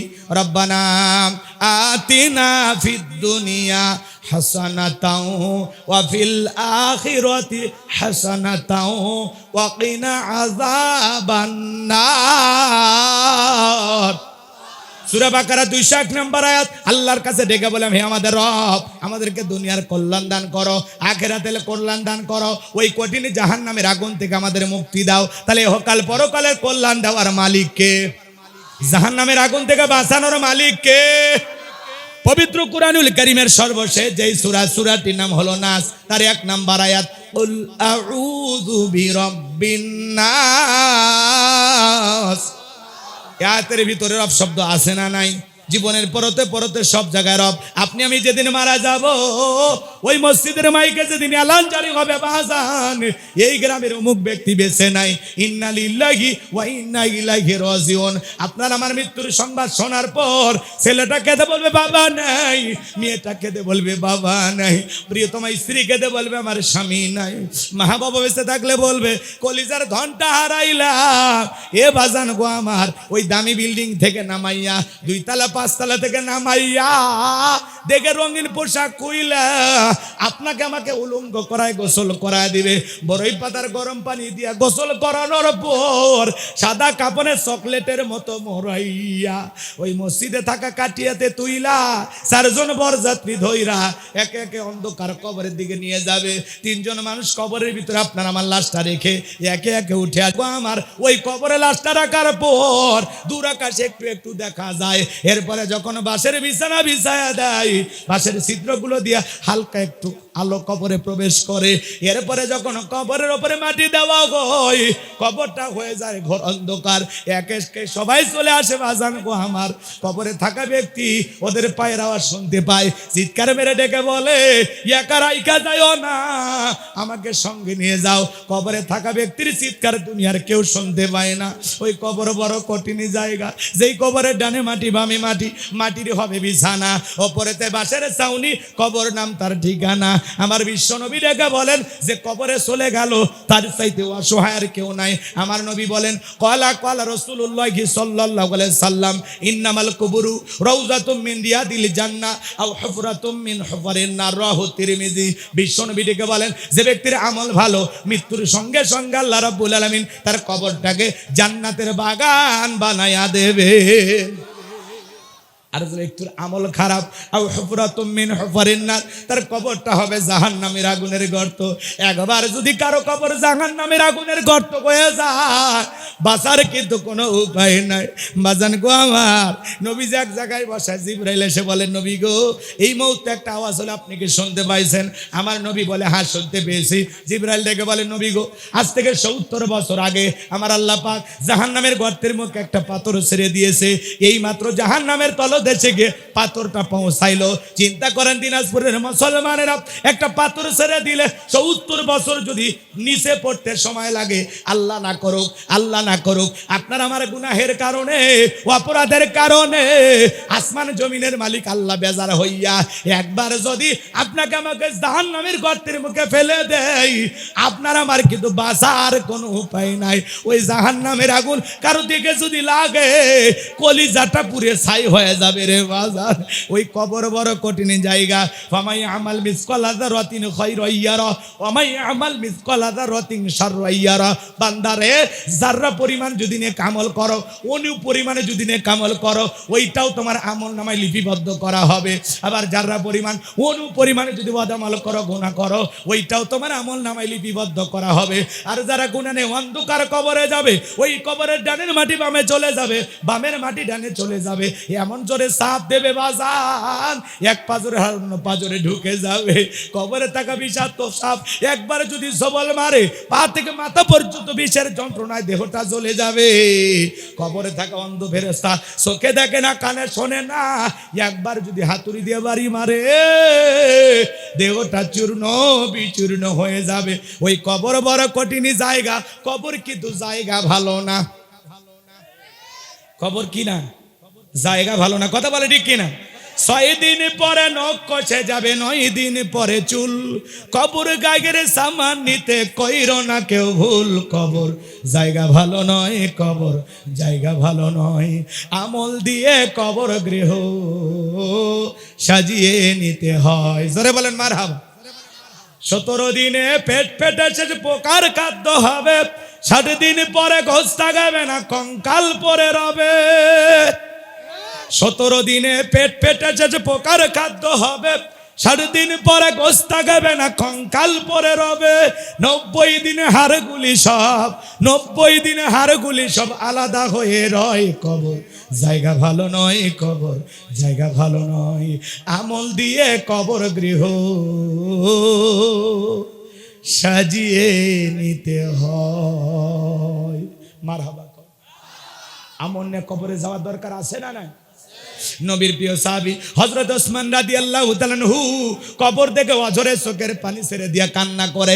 সাহাবায়ে কেরাম জিজ্ঞাসা করেন, ভাই ওসমান আপনি কেন কান্না করেন? হযরত ওসমান ডেকে বলে, এই কবরগুলো প্রত্যেকটা মানুষের প্রথম মঞ্জিল, প্রথম ঘাঁটি, প্রথম স্টেশন। এই কবরের ভিতরে 3টা প্রশ্ন করা হবে, যে সঠিক উত্তর দিতে পারবে তার মিজান ফুল সিরাতে কোনো টেনশন নাই, যে উত্তর দিতে পারবে না তার কিন্তু বাঁচার কোনো উপায় না।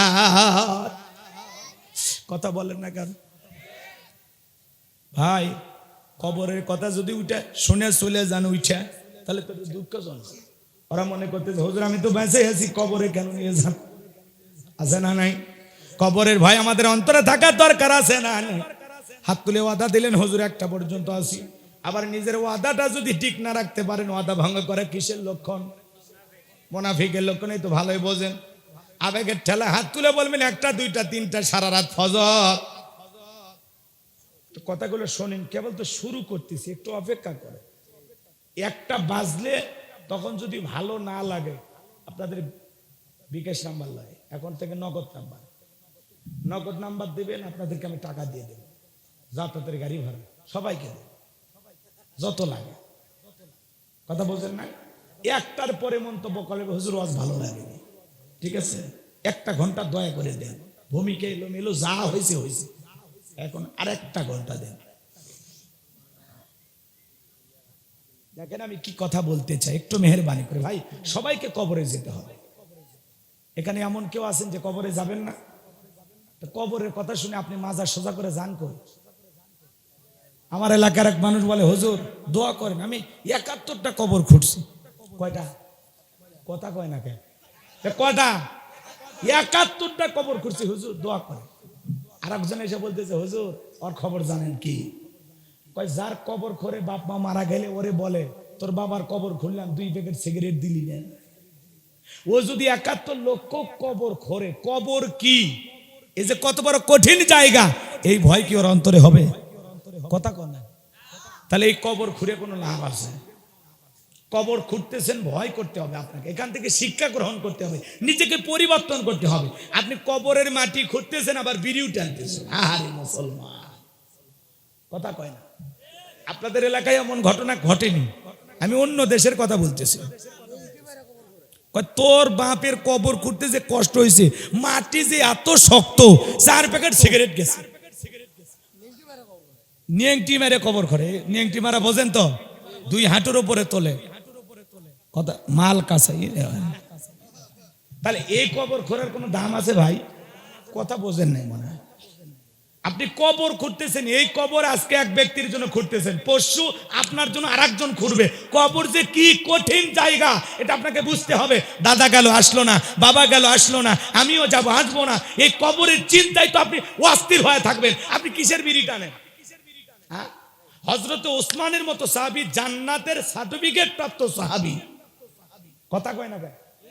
সেই সাহাবী কবর দেখে কান্না করে, সুবহানাল্লাহ বলবেন না? এইরকম কবরের ভয় থাকা লাগবে বাজান গো আমার। হযরত ওসমান ডেকে বলেন ওই কবরের ভিতরে 3টা প্রশ্ন করা হবে, যে সঠিক উত্তর দিতে পারবে তার কোনো টেনশন নাই, যে উত্তর দিতে পারবে না তার বাঁচার কোনো উপায় নাই। ওই কবরে 3টা প্রশ্ন করা হবে। 1 নাম্বার প্রশ্ন করা হবে মার রব্বুকা, রব শব্দ আছে না নাই? জোরে বলেন আছে না নাই? জীবনের পরতে পরতে রব, সব জায়গায় রব, আরো বিস্তারিত বলা যায়। আজকে যেহেতু গভীর রাত, ওই জন্য আমি আর বেশি বিস্তারিত করি নাই, সংক্ষিপ্ত কথার সাথে বলে দেওয়া যায়। কবরের ভিতরে 1 নাম্বার প্রশ্ন করা হবে মার রব্বুকা, তোমার রবকে। উত্তর দিতে পারবে তারা, নেক আমল করে রবের গোলাম হয়ে কবরে যাবে যারা, যারা নেক আমল করবে, আল্লাহ রাব্বুল আলামিনের বিধান মোতাবেক চলবে, কোরআন সুন্নাহ মোতাবেক জীবনটা সাজাইবে, আল্লাহর খাঁটি মুমিন মুত্তাকি ঈমানদার নামাজি বান্দা হয়ে কবরে যাবে যারা, সঠিক উত্তর দিতে পারবে তারা। ওই ঈমানদার মুত্তাকি যখন তাকে যখন জিজ্ঞাসা করা হবে মার রব্বুকা, আল্লাহর সেই ঈমানদার নেককার মুত্তাকি, আল্লাহর খাঁটি গোলাম, আল্লাহর প্রিয় হয়ে যে কবরে গেল, সে বলবে আমার রব আমার আল্লাহ, রব্বি আল্লাহ রব্বি আল্লাহ, আমার রব আমার আল্লাহ। কিন্তু যারা শয়তানের ওয়াসওয়াসায় পড়ে সারাটা জীবন গুনাহের সাগরে হাবুডুবু করেছে, গুনাহ নিয়ে কবরে যাবে যারা, উত্তর দিতে পারবে না তারা। যারা মনে করেছিল খাওয়া দাওয়া ফুর্তি করা দুনিয়াটা মস্ত বড়, দুনিয়ার আমোদ প্রমোদে মেতেছিল, সুখ বিলাসে মেতেছিল, ওদেরকে যখন প্রশ্ন করা হবে মার রব্বুকা, আল্লাহর সেই গুনাহগার বান্দা অবাধ্য বান্দারা জবাব দিতে পারবে না, ফেল ফেল করে তাকিয়ে থাকবে। কথা বোঝেন নাই? কবরের তিনটা প্রশ্নের উত্তর দিতে পারবে তারা, নেককার, খাঁটি ইমানদার, মুত্তাকি, আল্লাহর প্রিয় হয়ে কবরে যাবে যারা, এরা উত্তর দিতে পারবে। যারা গুনাহ করে কবরে যাবে, গুনাহের সাগরে নিজেকে ডুবিয়ে রেখে কবরে যাবে, এরা উত্তর দিতে পারবে। তাহলে সহজ কথা, নেককার যারা উত্তর দিতে পারবে তারা, গুনাহগার যারা উত্তর দিতে পারবে না তারা। তাহলে কি আমরা গুনাহ নিয়ে কবরে যাব না নেক আমল করে কবরে যাব? কারা কারা নেক আমল করে কবরে যেতে চান দুইটা হাত তুলে আমার আল্লাহকে একবার দেখান। আল্লাহ আমাদের সবাইকে নেক আমল করা তৌফিক দান করুন, জোরে বলুন আমিন। আল্লাহ আমাদের সবাইকে উত্তম আমল করা তৌফিক দান করুন, জোরে বলুন আমিন। আল্লাহ আমাদের কবরে সলজব সহজ করে দেন, জোরে বলেন আমিন। আত্মান শোনেন শোনেন, আল্লাহ বলেন ইন্নাল্লাযীনা ক্বালু রাব্বুনাল্লাহ, নিশ্চয়ই যারা বলে আমি তাদের রব। বলেন তো আমাদের রব কে? আর একটু জোরে বলেন তো আমাদের রব কে? এই দুনিয়ার জমিন আল্লাহ যখন মানুষকে জিরো থেকে হিরো বানায়, ফুটপাত থেকে কুড়ে নিয়ে যে ক্ষমতার চেয়ারে বসায়, ওই মানুষগুলো দাম্ভিকতার অহংকারে বলে আনা রব্বুকুমুল আলা, আমি বড় প্রভু, আমি বড় খোদা, জোরে কর নাউযুবিল্লাহ।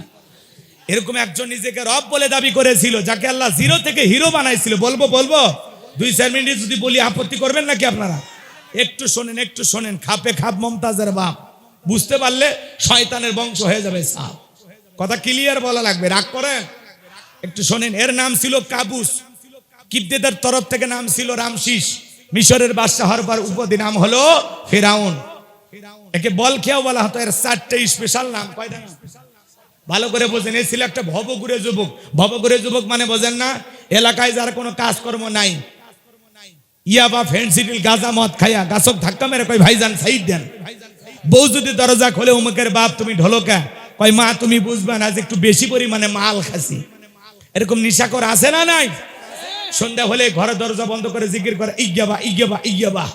মা বাপ চিন্তা করে বাবা এটা কিসের ট্যাবলেট, জ্বর সর্দি গলা ব্যথা, কয় কিচ্ছু বোঝার দরকার নাই, টাকা দে নইলে তোর কপাল ফাটাবো। পিতা মাতা তখন বাধ্য হয়ে টাকা দেয়, যা আজে বাজে কি কিনে খাবি খা।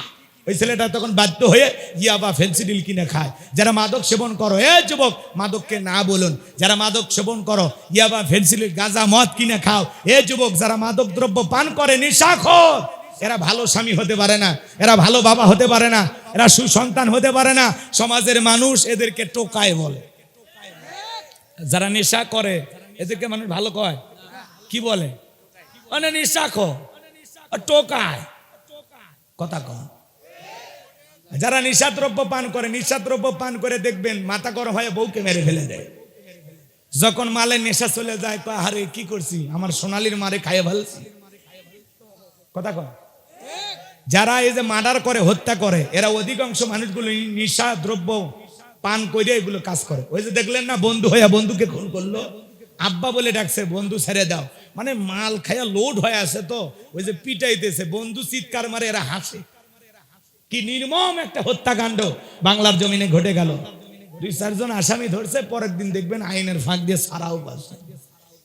বিচার না আছে, বিচার হুজুরদের জন্য। কথা কয় না কেন? আজকে শিশু বক্তা রফিকুল ইসলাম মাদানি চেনেন না? আদালতে হাজিরা দিতে গেছে। সাহস কি! মানুষ বলতেছে এই শিশু বক্তা রফিকুল ইসলাম মাদানি আর পুরোটাই কলিজে। আল্লাহু আকবার কর। ডিবিসিতে একটা নিউজ প্রচার হয়েছে, আপনারা দেখেন। ওখানে বলা হচ্ছে আপনি আদালতে কেন আসছেন? বলে হাজিরা দিতে। আপনি কি কিছু বলতে চান? এই ছোট্ট শিশু রফিকুল ইসলাম মাদানি বলে শাইখুল হাদিস আল্লামা মামুনুল হক সহ যত আলেম ওলামা কারাবন্দী আছে সকল আলেমদের মুক্তি চায়। বাঘের বাচ্চা, বাঘের বাচ্চা, সাহসী সন্তান। কথা কয়। মানুষ ছোট কিন্তু কথায় ঝাল আছে। কথা কয়। আমাদের এত সাহস না, এই ছেলেটার যে সাহস। কথা কন ঠিক কিনা? আহা, আল্লাহর কাছে দোয়া করি আল্লাহর কাছে দোয়া করি এই ছোট ছোট কোরআনের পাখিদেরকে আল্লাহ একদিন বড় করবেন। যত মাজলুম আলম আছেন, কষ্টের প্রহর গুনতেছেন, সে সমস্ত আলেমদের আল্লাহ মুক্তির ফয়সালা করে দেয়। আরো জোরে বলেন আমিন। কষ্ট পাচ্ছেন মনে হয়, বাজান গো সামনের দিকে যায়, এলোমেলো করার কোনো সুযোগ নাই। এ ছিল একটা ভবঘুরে যুবক, এলাকায় কোনো কাজকর্ম পাইল না। বাল্যকালের বন্ধু হামানকে নিয়ে মিশরে চলে গেল।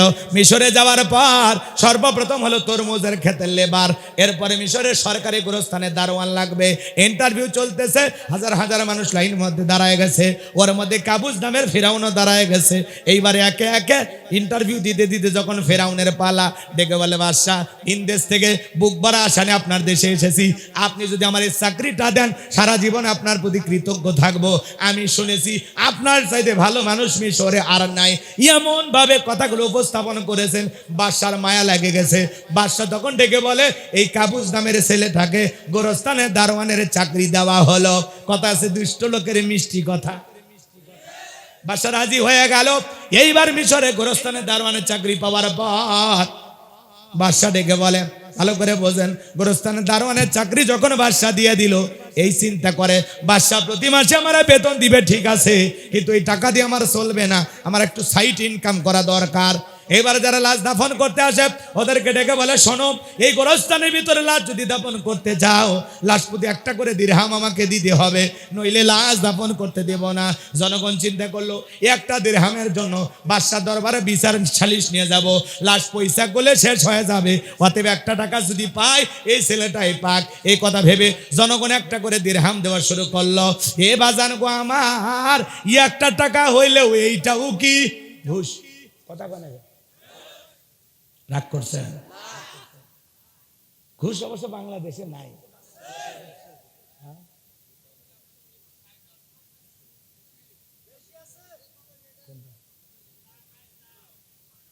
রাগ করতেছেন, মন খারাপ করছেন, করেন, সমস্যা নেই। এদিক খেয়াল করেন, একটা ছেলের চাকরির জন্য 10 লাখ 15 লাখ 20 লাখ টাকা ঘুষ ওপরওয়ালাকে দেওয়া লাগে, আছে না নাই? ভাই আবার বলতেছে যে গতকালকে নাকি আলোচনা হয়েছে। হ্যাঁ, এই আলোচনা হয়েছিল, এখন আমি তো আর জানি না, আমি কি জানি, ওইটা বলা লাগতো। যাই হোক, এদিক খেয়াল করে, যা হয়েছে হয়েছে, সমস্যা নেই। আমি আমার কথা বলে যাই, খারাপ লাগতেছে নাকি? সংক্ষিপ্ত করে একটু বলে দিয়ে যায়। এবার খেয়াল করেন, ওই জামান আল্লাহ রাব্বুল আলামিন একটা মহামারী দিল, যার নাম ডায়রিয়া, কলেরা। হাজার হাজার মানুষ মারা যায়, আর গোরস্থানে লাশ দাফন হয়, আর ফেরাউনের পকেটে টাকা ওঠে। এত টাকার মালিক হয়ে গেল। আমাদের যেমন একটা মহামারী দিল আল্লাহ 2020 সালে, নাম কি? ধরো না ছুঁয়ো না, নাম হলো করোনা। বাপের করোনা রোগে আক্রান্ত হয়ে মারা গেছে, ছেলের লাশ, বাবা ছেলের লাশটা দেখতেও যায় নাই, বাবার কবরে মাটিও দেয়। কথা বলে ঠিক কি না? বন্ধুর করোনা হয়েছে, আরেক বন্ধু দেখতে যায় নাই, ভাইয়ের করোনা হয়েছে, আরেক ভাই দেখতে যায় নাই, স্বামীর করোনা হয়েছে, স্ত্রীও কাছে যায়নি। এ কথা কন নাকি আপনারা? হয়েছে কিনা? হয়েছে কিনা? ভালো করে বোঝেন। স্ত্রী স্বামীর জন্য আলাদা রুমে থাকে, স্বামী আবার আলাদা রুমে থাকে, স্ত্রী আবার আলাদা রুমে থাকে। কেউ কারোর সাথে দেখাও করে না, কারণ স্বামীর হয়েছে করোনা। কথা কন ঠিক কিনা? স্ত্রী তখন খাবারের প্লেট টেলে সাজাইয়া লম্বা একটা লাঠি দিয়া স্বামীর ঘরের ভিতরে খাবার ঢুকে দেয়। কথা কন ঠিক কিনা?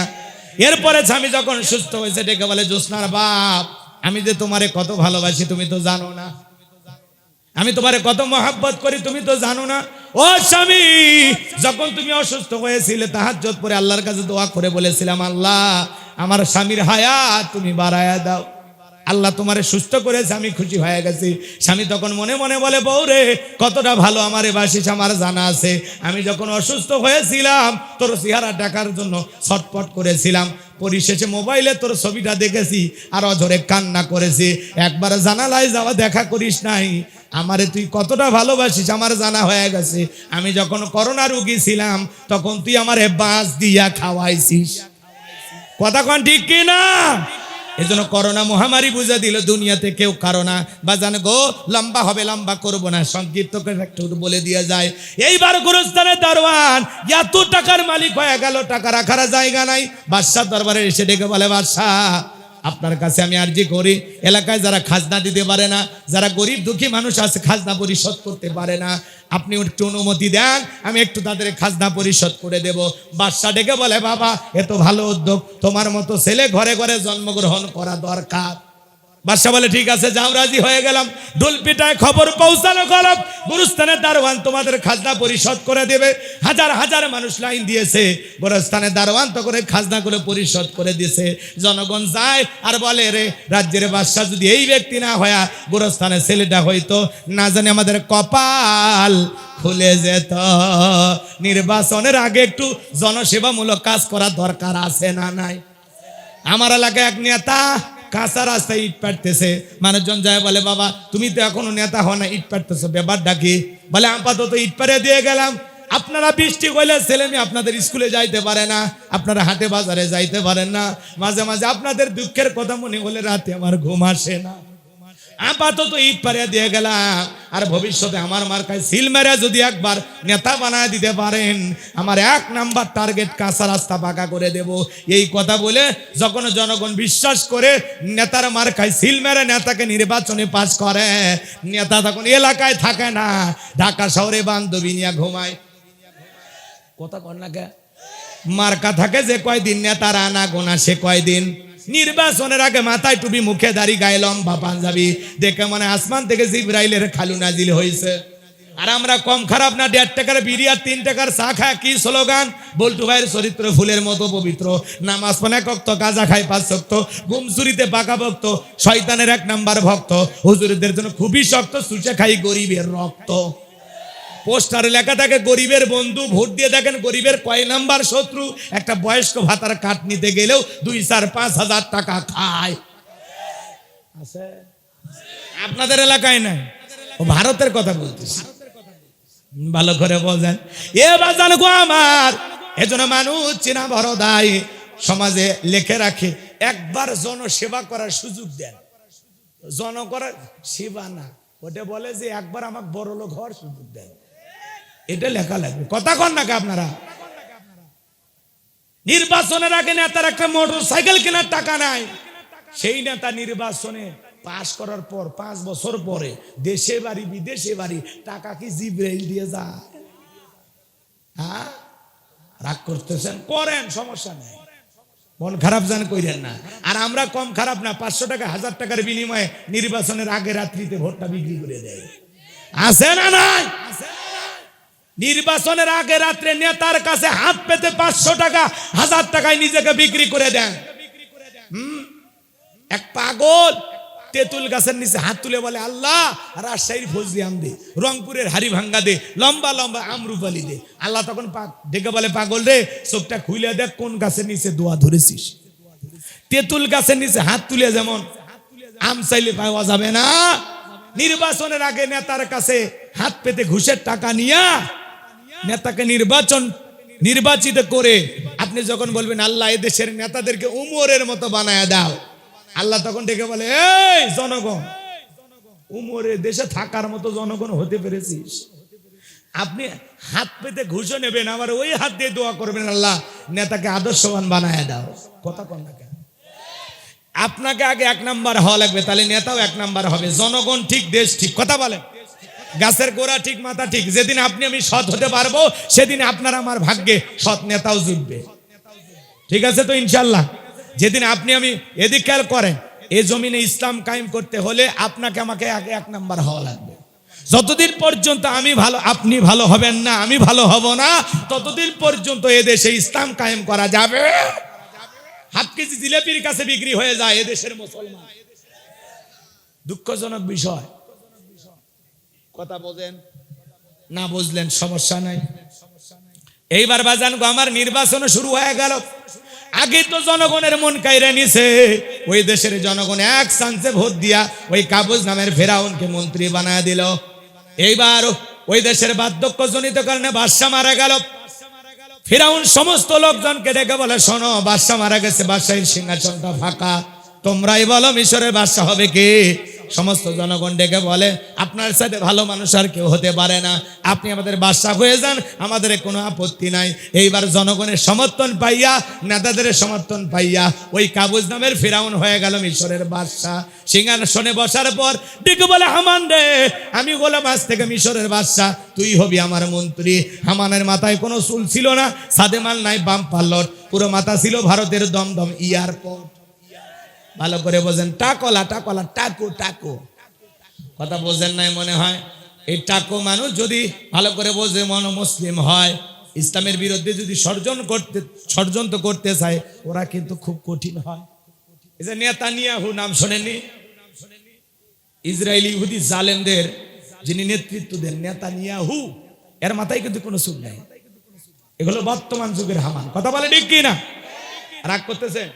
হাজার হাজার মুসলমান মেরে দুনিয়ার জমি থেকে বিদায় করে দিচ্ছে। শিশু বৃদ্ধ সবার উপরে হামলা করে, মসজিদ হাসপাতালে হামলা করে, কথা বলেন ঠিক কিনা? আল্লাহর কাছে দোয়া করি, আল্লাহ ইসরায়েল ইহুদি জাতিদেরকে পরাজিত করে মুসলমানদেরকে আপনি বিজয় দান করুন। জোরে বলুন আমিন, আরো জোরে বলুন আমিন। আমার ভাইরা সংক্ষিপ্ত করে একটু বলে দিয়ে যায়। এইবার ফিরাউন সিংহাসনে বসার পর রাতের বেলায় ঘুমাইতে গেলে ফিরাউনের চোখে ঘুম আসে না, আজে বাজে স্বপ্ন দেখে লাফায় লাফায় ওঠে। 2-3 দিন অতিবাহিত হয়ে যায়, ফিরাউনের চোখে কোনো ঘুম নাই। তার দরবারে জ্যোতিষী ছিল 400। এই 400 জ্যোতিষীর লিডার নাম হলো দবিরা, বয়স হলো 320 বছর। ডেকে বলে, দবিরা রে, আমার ভাগ্য গবেষণা করে দেখ, কেন জানি রাতের বেলায় ঘুমাইতে পারি না, আজে বাজে স্বপ্ন দেখে লাফালাফা ওঠে। দবিরা ভাগ্য গবেষণা করে বলে, নেতা যদিও ছিলেন ভবঘুরে যুবক, তরমুজের ক্ষেতের লেবার, গোরস্থানের দারোয়ান, এরপরে মিশরের মন্ত্রী, বর্তমান রানিং বাদশা, আঙ্গুল ফুলা কলার গাছ, কিন্তু আপনার ভবিষ্যৎ জীবন বড় অন্ধকার। আগামী 3 মাসের মধ্যে বনি ইসরায়েল সম্প্রদায়ের ভিতরে মুসা নামের একটা ছেলে জন্মগ্রহণ করবে। ওই মুসার কারণে রাজত্ব পাওয়ার ক্ষমতা থাকবে না। নেতারে, এমনকি আপনার জীবন যাওয়ার সম্ভাবনাও দেখা যায়। এই কথা শোনার পর ফিরাউনের মাথা ঠান্ডা না গরম? খালি গরম। কাট করে ফোরাইয়া ছিলাম কই, আসলাম কই, না জানি ভবিষ্যতে আরো কত কিছু হয়। কথা বলে, যদি বলছো মুসা আসবে, খানকা বানাবে, বৈশা বৈশা জিকির করবে, তাহলে কিন্তু মাথা গরম করতো না। আজও বাংলাদেশের দিকে তাকায় দেখেন, তাম পৃথিবীর দিকে তাকায় দেখেন, যারা খানকানে বসে আছে ওদেরকে কেউ টার্গেট করে না। ওরা খানকানিয়া নারী পুরুষ একত্রে হইয়া ডুগি তবলা বাজায়া জিকির করে, লাফালাফি করে, গান গায়ার বলে, পানির ভিতর জ্বললে বাতি ঝড় বাতাসেও নেবে না, ল্যাংটা বাবার মুরিদ হইলে নামাজ রোজা লাগে না। আছে না নাই? যে পীর সাহেব বলবে নামাজ রোজা লাগবে না, ওটা পীর না, টাটকা শয়তান। কথা বলেন না? আছে না নাই? ভণ্ড। সিজদার মতো একটা সিজদা দিবি, জান্নাত পার হয়ে জাহান্নামে পড়ে যাবে। কত বড় ভণ্ড, আছে না নাই? মহিলা মুরিদ দেখলে 2 হাত বাড়ায় বলে, মা আয় আমার বুকের ভিতরে আয়। মহিলা চিন্তা করে, ইয়া তো বড় আল্লাহর ওলি আমারে ডাকে, যদি বুকের ভিতরে না যায় জাহান্নামে জায়গা হবে না। কথা কন। এইবার মহিলা যখন পীর সাহেবের বুকের ভিতরে জড়ায়া ধরছে, পীর সাহেবের বুকের ভিতরে যে এত শান্তি পাইছে, এত মজা পাইছে, আনন্দের ঠেলায় গান গায়, বাবা আমি তোমায় ভালোবাসি, তোমার শরণ সুমিতে বাবা, তোমার শরণ সুমিতে বাবা, তোমার কাছে আসি গো বাবা, আমি তোমায় ভালোবাসি। যে মহিলা স্বামীকে বাদ দিয়ে পীরের ফাটা পায়ে চুমা খায়, ওই নারীর চরিত্রে ঠিক নেই। এ আপনার বউকে আপনি মাজারে পীর সাহেবের কাছে পাঠান, আপনি কি দুর্বল? আপনার বউকে বলবেন, এ আমি তোর পীর, কথা কয় না, আমি তোর পীর, পছন্দ হয় না, আয়েশা, ফাতেমা, খাতিজা, হাজেরা, আসিয়া, মারিয়াম, এদের জীবনী কিনে দিবেন, যেগুলো সব জান্নাতি নারী। এদের জীবনী পর, এইভাবে জীবন গড়, তারপরে মর, জান্নাতের রাস্তা ধর। একটা বাচ্চার জন্য বউকে আপনি মাজারে পাঠান। আমি নিজের চোখে দেখেছি, মাজারের গম্বুজে তেল মালিশ করিয়া ওই তেলটা নিয়ে তল পেটে লাগায় আর বলে, একটা বেটা দে রে বাবা, একটা বেটা দে, তুই দেবে কে? মানে মাজারে পীর সাহেব রেডিমেড ছেলে জন্ম দিয়ে রেখে দিয়েছে, ও গেল আর হাতে ধরায় দিয়ে। কত যে ভণ্ড বের হয়েছে বাজান। এক জায়গায় গেলাম, ডাবের গাছের শাখায় শাখায় ইট ঝুলে রাখছে, মানে ওই যে ডালপালার সাথে ইট ঝুলে রাখছে। আমি তখন বললাম, ইট ঝুলে রাখার কারণ কি? কয় হুজুর বোঝেন না, ইট ঝুলে রাখলে ইটটা যেমন ভারী হয়, যেই মহিলা নিয়ত করে ঝুলে রেখে গেল কয়েকদিন পর আর পেটও ভারী হবে। আমি তখন বললাম যে সমস্ত মা বোনের বিয়ে হয়নি, ওরা যদি নিয়ত করে ঝুলে রাখে ওর পেটও ভারী হবে। কথা কন না কে? তো এই দেশে ভণ্ডামি গিয়েছে কোন জায়গায় বলে শেষ করা যাবে। ভাই মনের আলো বড় আলো, বাইরের আলো নিবে ফেলা, মনের পর্দা বড় পর্দা, বাইরের পর্দা খুলে ফেলা। কথা কন না? বাবা ভান্ডারি লাইন ছাড়া চলে না তো রেলগাড়ি। ভণ্ড আছে, গাঁজা খায় মুজদারি লাল বানাইছে, টর্চ লাইট মেরে মুখকেই খুঁজে পাওয়া যায় না, বগলের চুলতে বেরিবারে হয়েছে। আর সুন্দরবনে বসলে বান্দরবনে কি অবস্থা, বছরের পর বছর চলে যায়, গোসল করে না, নাম দিয়েছে সাধু বাবা, শরীরে ধাত দিয়ে যাওয়া না, পাটার চাইতে বেশি গন্ধ করে। কথা কন ঠিক কিনা? এমন কায়দায় গাঁজার কলকিতে টান মেরে ধুয়ে ছেড়ে দেয়, রাস্তায় প্রশাসনের লোকেরা দাঁড়িয়ে থাকে, বলে মনে হয় ওরসের রান্না চলতেছে। আছে না নাই ভণ্ড? পীর ছিল শাহজালাল, শাহপরান, শাহ মাকদুম, বাইজিদ বুস্তামি, আব্দুল কাদের জিলানী, আল্লামা খাজা মঈনুদ্দিন চিশতি রহমতুল্লাহ আলাইহ, রংপুরে কেরামতুল্লাহ, বগুড়া শাহ সুলতান, রাজশাহীর শাহ মাকদুম, বাগেরহাটের খান জাহান আলী। এই যে আল্লাহ ওয়ালাদের কারণে এদেশে ইসলামের প্রচার প্রসার হয়েছে। আল্লাহ ওয়ালা খুবই ভালো জিনিস। ওয়াকুনু মাস সাদিকিন, তোমরা সত্যবাদীদের সঙ্গী হও। যে পীরের পা থেকে মাথা পর্যন্ত নবীর সুন্নাত দিয়ে ঢাকা, যার চেহারার দিকে তাকাইলে আল্লাহর কথা স্মরণ। কথা বোঝা গেল নাকি রাগ করছেন? পীর ছিল শাহজালাল, খানকায় পীর, রাজপথে বীর, নারাই তাকবীর হুঙ্কার দিয়েছে, গৌর গোবিন্দ ধুতি খুলে পালা। এখনকার পীর মাথার চুলে জট, হাতে গাঞ্জার পর, সালা পিন্দা থাকে, তবিল থাকে, তার সব দেখা যায়। আছে না নাই? মানুষ আবার তোরকে গানে সবকিছু ছাড়িয়া তোরা বাবার চরণ ধর, আয়না বসাইয়াতে তোর কলবের ভিতর বাবার। মানে এমন কায়দায় কলব ধাক্কা, মানে কলব ফাটিয়ে গেছে। আছে না নাই? আবার একদল আছে গরু ছাগল নিয়ে দৌড় মারে। কথা কয় না? ট্রাক ভাড়া করে গরু ছাগল নিয়ে মাইক বাজায় আর যায়, কই আমি ডুব দিয়াছি প্রেম দরিয়ায়, বাবার সন্ধান নেই। আছে না? আল্লাহ নাই, রসুলের নাম নাই, খালি এই মানে হাঁপানি মার্কা জিকির। ভণ্ড আছে না নাই? রাগ করতেছেন? করেন, সমস্যা নেই, থাকতেও পারে। এই গুরু চাঁদ উঠেছে আছে না? চাঁদ বলে ওই জায়গায় গেছে, আর খুঁজে পাওয়া যাচ্ছে না। তাহলে ভণ্ড পীর যেখানে, আর আসতে কোন ভণ্ড পীর যেখানে, হক্কানি আল্লাহওয়ালা যেখানে। আমিও আল্লাহওয়ালার পক্ষে, ভণ্ডের পক্ষে না। যারা শিরিক বিদআতে নিয়ে মাজারগুলোতে গাঁজা খায়, ওই পীরের পক্ষে না। যে পীর নিজের ইমামতিতে মুরিদদেরকে নিয়ে নামাজ আদায় করে। কথা বলেন ঠিক কিনা? আল্লাহ আমাদের হেদায়েত দান করুন। জোরে বলুন আমিন, আরো জোরে বলুন আমিন। আমার ভাইয়েরা, লম্বা হবে, লম্বা করব না। আজও পৃথিবীর জমিনে তাকায় দেখেন, যারা খানকানে বসে থাকে ওদেরকে কেউ টার্গেট করে না। যারা কোরআনের হক কথা বলে, সঠিক কথা বলে, এই দুনিয়ার জমিনে কোরআনের সমাজ কায়েম করার স্বপ্ন দেখে, ওদেরকে টার্গেট করে করে ভিতরে ঢোকানো হয়। ভালো করে বোঝেন। এইবার ফেরাউন ডেকে বলে, হামান রে এইদিকে আয়। দবিরা কি বলল? মুসা নামের একটা ছেলে জন্মগ্রহণ করবে, ওর কারণে রাজত্ব পাবার ক্ষমতা থাকবে না, এটা তো মেনে নেওয়া যায় না। দবিরা ডেকে বলে, নেতা টেনশন নেবার কোনো কারণ নাই, মাইট ইজ রাইট, জোরজার মূল্য তার, পাওয়ার রাজত্ব ক্ষমতা আমাদের হাতে, আমরা যা বলবো মিশরের জনগণ তাই মানতে বাধ্য। বলে কি করতে চাস? বলে যত ছেলে সন্তান জন্মগ্রহণ করবে সবাইকে জবাই করে করে দুনিয়ার বুক থেকে বিদায় করে দেব, তাহলে মুসা তার আগমন ঘটবে না। এই কথা শোনার পর ফিরাউন ডেকে বলে, হামান রে আসলেই তোর মাথায় বুদ্ধি আছে, তবে শোন, ছেলেগুলোকে জবাই করবি, মেয়েগুলোকে জবাই করবি না, কারণ ছেলেদের মধ্যে আমার শত্রু আছে, মেয়েদের মধ্যে কোনো শত্রু নাই। মানে চোর হলেও মানুষ ভালো, মোবাইল নিয়ে গেল, সিম কার্ড খুলে দিয়ে গেল। কথা বলেন ঠিক কিনা?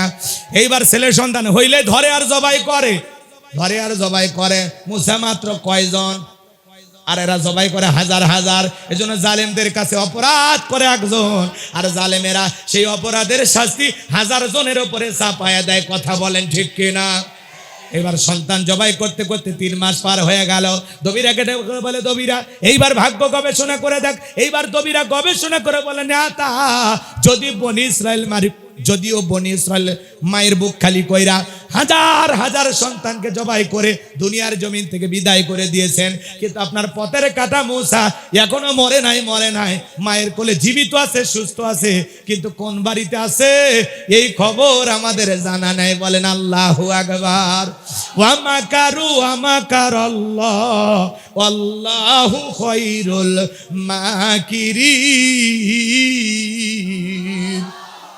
খেলাকার আল্লাহ চাই মুসারে বাঁচাইতে, আর ফেরাউন চাই মারতে। ওর 14 গোষ্ঠী এক জায়গায় হয়ে মারতে পারবে। এবার ফেরাউন সেনাবাহিনীদেরকে ডেকে বলে, চতুর্দিকে ছড়ায় পড়ো, তল্লাশি চালাও, শীর্ণ অভিযান চালাও, যে জায়গায় মুসারে পাইবা ধরবার জবাই করবা। এইবার একদল সেনাবাহিনী মুসা নবীর বাড়ির দিকে রওনা করেছেন। মুসা নবীর বড় বোন নাম তার মারিয়ম ডেকে বলে, মা ওই যে ফেরাউনের সেনাবাহিনী দেখা যায় মা, আর বুঝি ভাইকে বাঁচানো গেল না, ভাইকে কই লুকিয়ে রাখবা। এইবার মুসা নবীর মা সন্তানকে কোলের মধ্যে নিয়ে এদিক সেদিক দৌড়ায়। কে যেন গাইবি আওয়াজ দেয়া ইলহামের মাধ্যমে ডেকে বলে, মুসার মা তোমার চুলার ভিতরে তোমার ছেলেটাকে ফেলা দাও, কথা দিলাম গো তোমার ছেলেকে আবার তোমার কোলে ফেরাইয়া দেব। এইবার মুসা নবীর মা চুলার ভিতরে সন্তানটাকে ফেলে দিলেন। ফিরাউনের সেনাবাহিনী পুরো বাড়ি সস করলেন, তল্লাশি চালাইলেন। বাজান গো একে একে ওরা সবাই যখন চলে গেল, মুসা নবীর বাবা দুইটা চোখের পানি ছেড়ে দেখে দেয়, বলে মুসার মা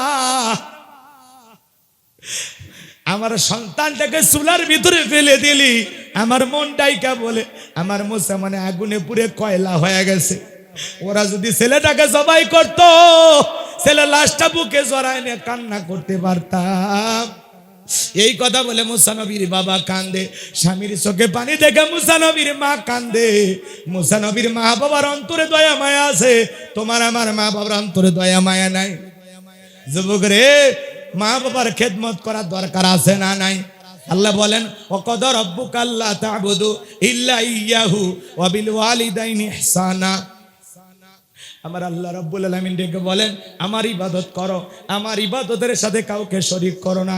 আমার ইবাদতের পর তোমাদের দায়িত্ব হলো মাতা পিতার খেদমত করা, তাদের সাথে উত্তম আচরণ করা। আল্লাহু আকবার বলেন। পিতা মাতার মন খুশি করা লাগবে, কথা বলেন ঠিক কিনা? এ যুবক, কেন মা বাবার খেদমত করবা না? কেন মা বাবার মনে কষ্ট দিবা? যুবকরে 2-1 মিনিটে বলে যায়, ঘটনা আরো সামনের দিকে নিয়ে যাব। যেহেতু ফেরাউনের কথা শুরু করেছি, ফাইনাল খেলা খেলে ওরে সুবাইয়া মারে তারপরে বাড়ি যাব। কারা কারা একটু হাত তুলে দেখান, লিল্লাহে তাকবীর, লিল্লাহে তাকবীর। খারাপ লাগতেছে? একটু অপেক্ষা করেন, সামনে গেলে আরো মজা পাবেন ইনশাআল্লাহ। কি কয় হুজুর? দয়া করে মা বোনদের নিয়ে আলোচনা করলে ভালো হয়। এটা আগে বলা লাগবে বক্তাকে দাওয়াত দেওয়ার সময়, যে হুজুর আমাদের ওখানে খালি মহিলাদের ওয়াজি হবে। মহিলাদেরকে নিয়ে এত লাগছেন কেন? পৃথিবীর অন্যান্য দেশের চাইতে আমার দেশের মা বোনের অনেক ভালো। কথা কয় না? অনেক ভালো। পৃথিবীর এমনও দেশ আছে মহিলাদের কাপড় পরে সব বোঝাই যায়, পুরোটাই মনে হয় নাই কিছু। আমার দেশের মা বোনেরা ভালো না? অনেক ভালো আছে। বাইরে ঘরে নাই জন্য বোঝেন না।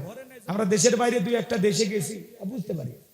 আচ্ছা আচ্ছা, এত নির্লজ্জ বেহায়া বাইরের মহিলা, আপনি অবাক হয়ে যাবেন। মেয়ে মানুষ হাফ প্যান্ট পরে মোটর সাইকেল চালাচ্ছে, বুকে কোনো ওন্না নাই, এটি বোরকা পরেছে। মা বোনদেরকে নিয়ে একটু স্পেশাল আলোচনা হওয়া দরকার আছে না নাই? আলোচনা করব ইনশাল্লাহ, একটু অপেক্ষা করেন। এদিকে খেয়াল করেন, কথা ভুলে গেলেন।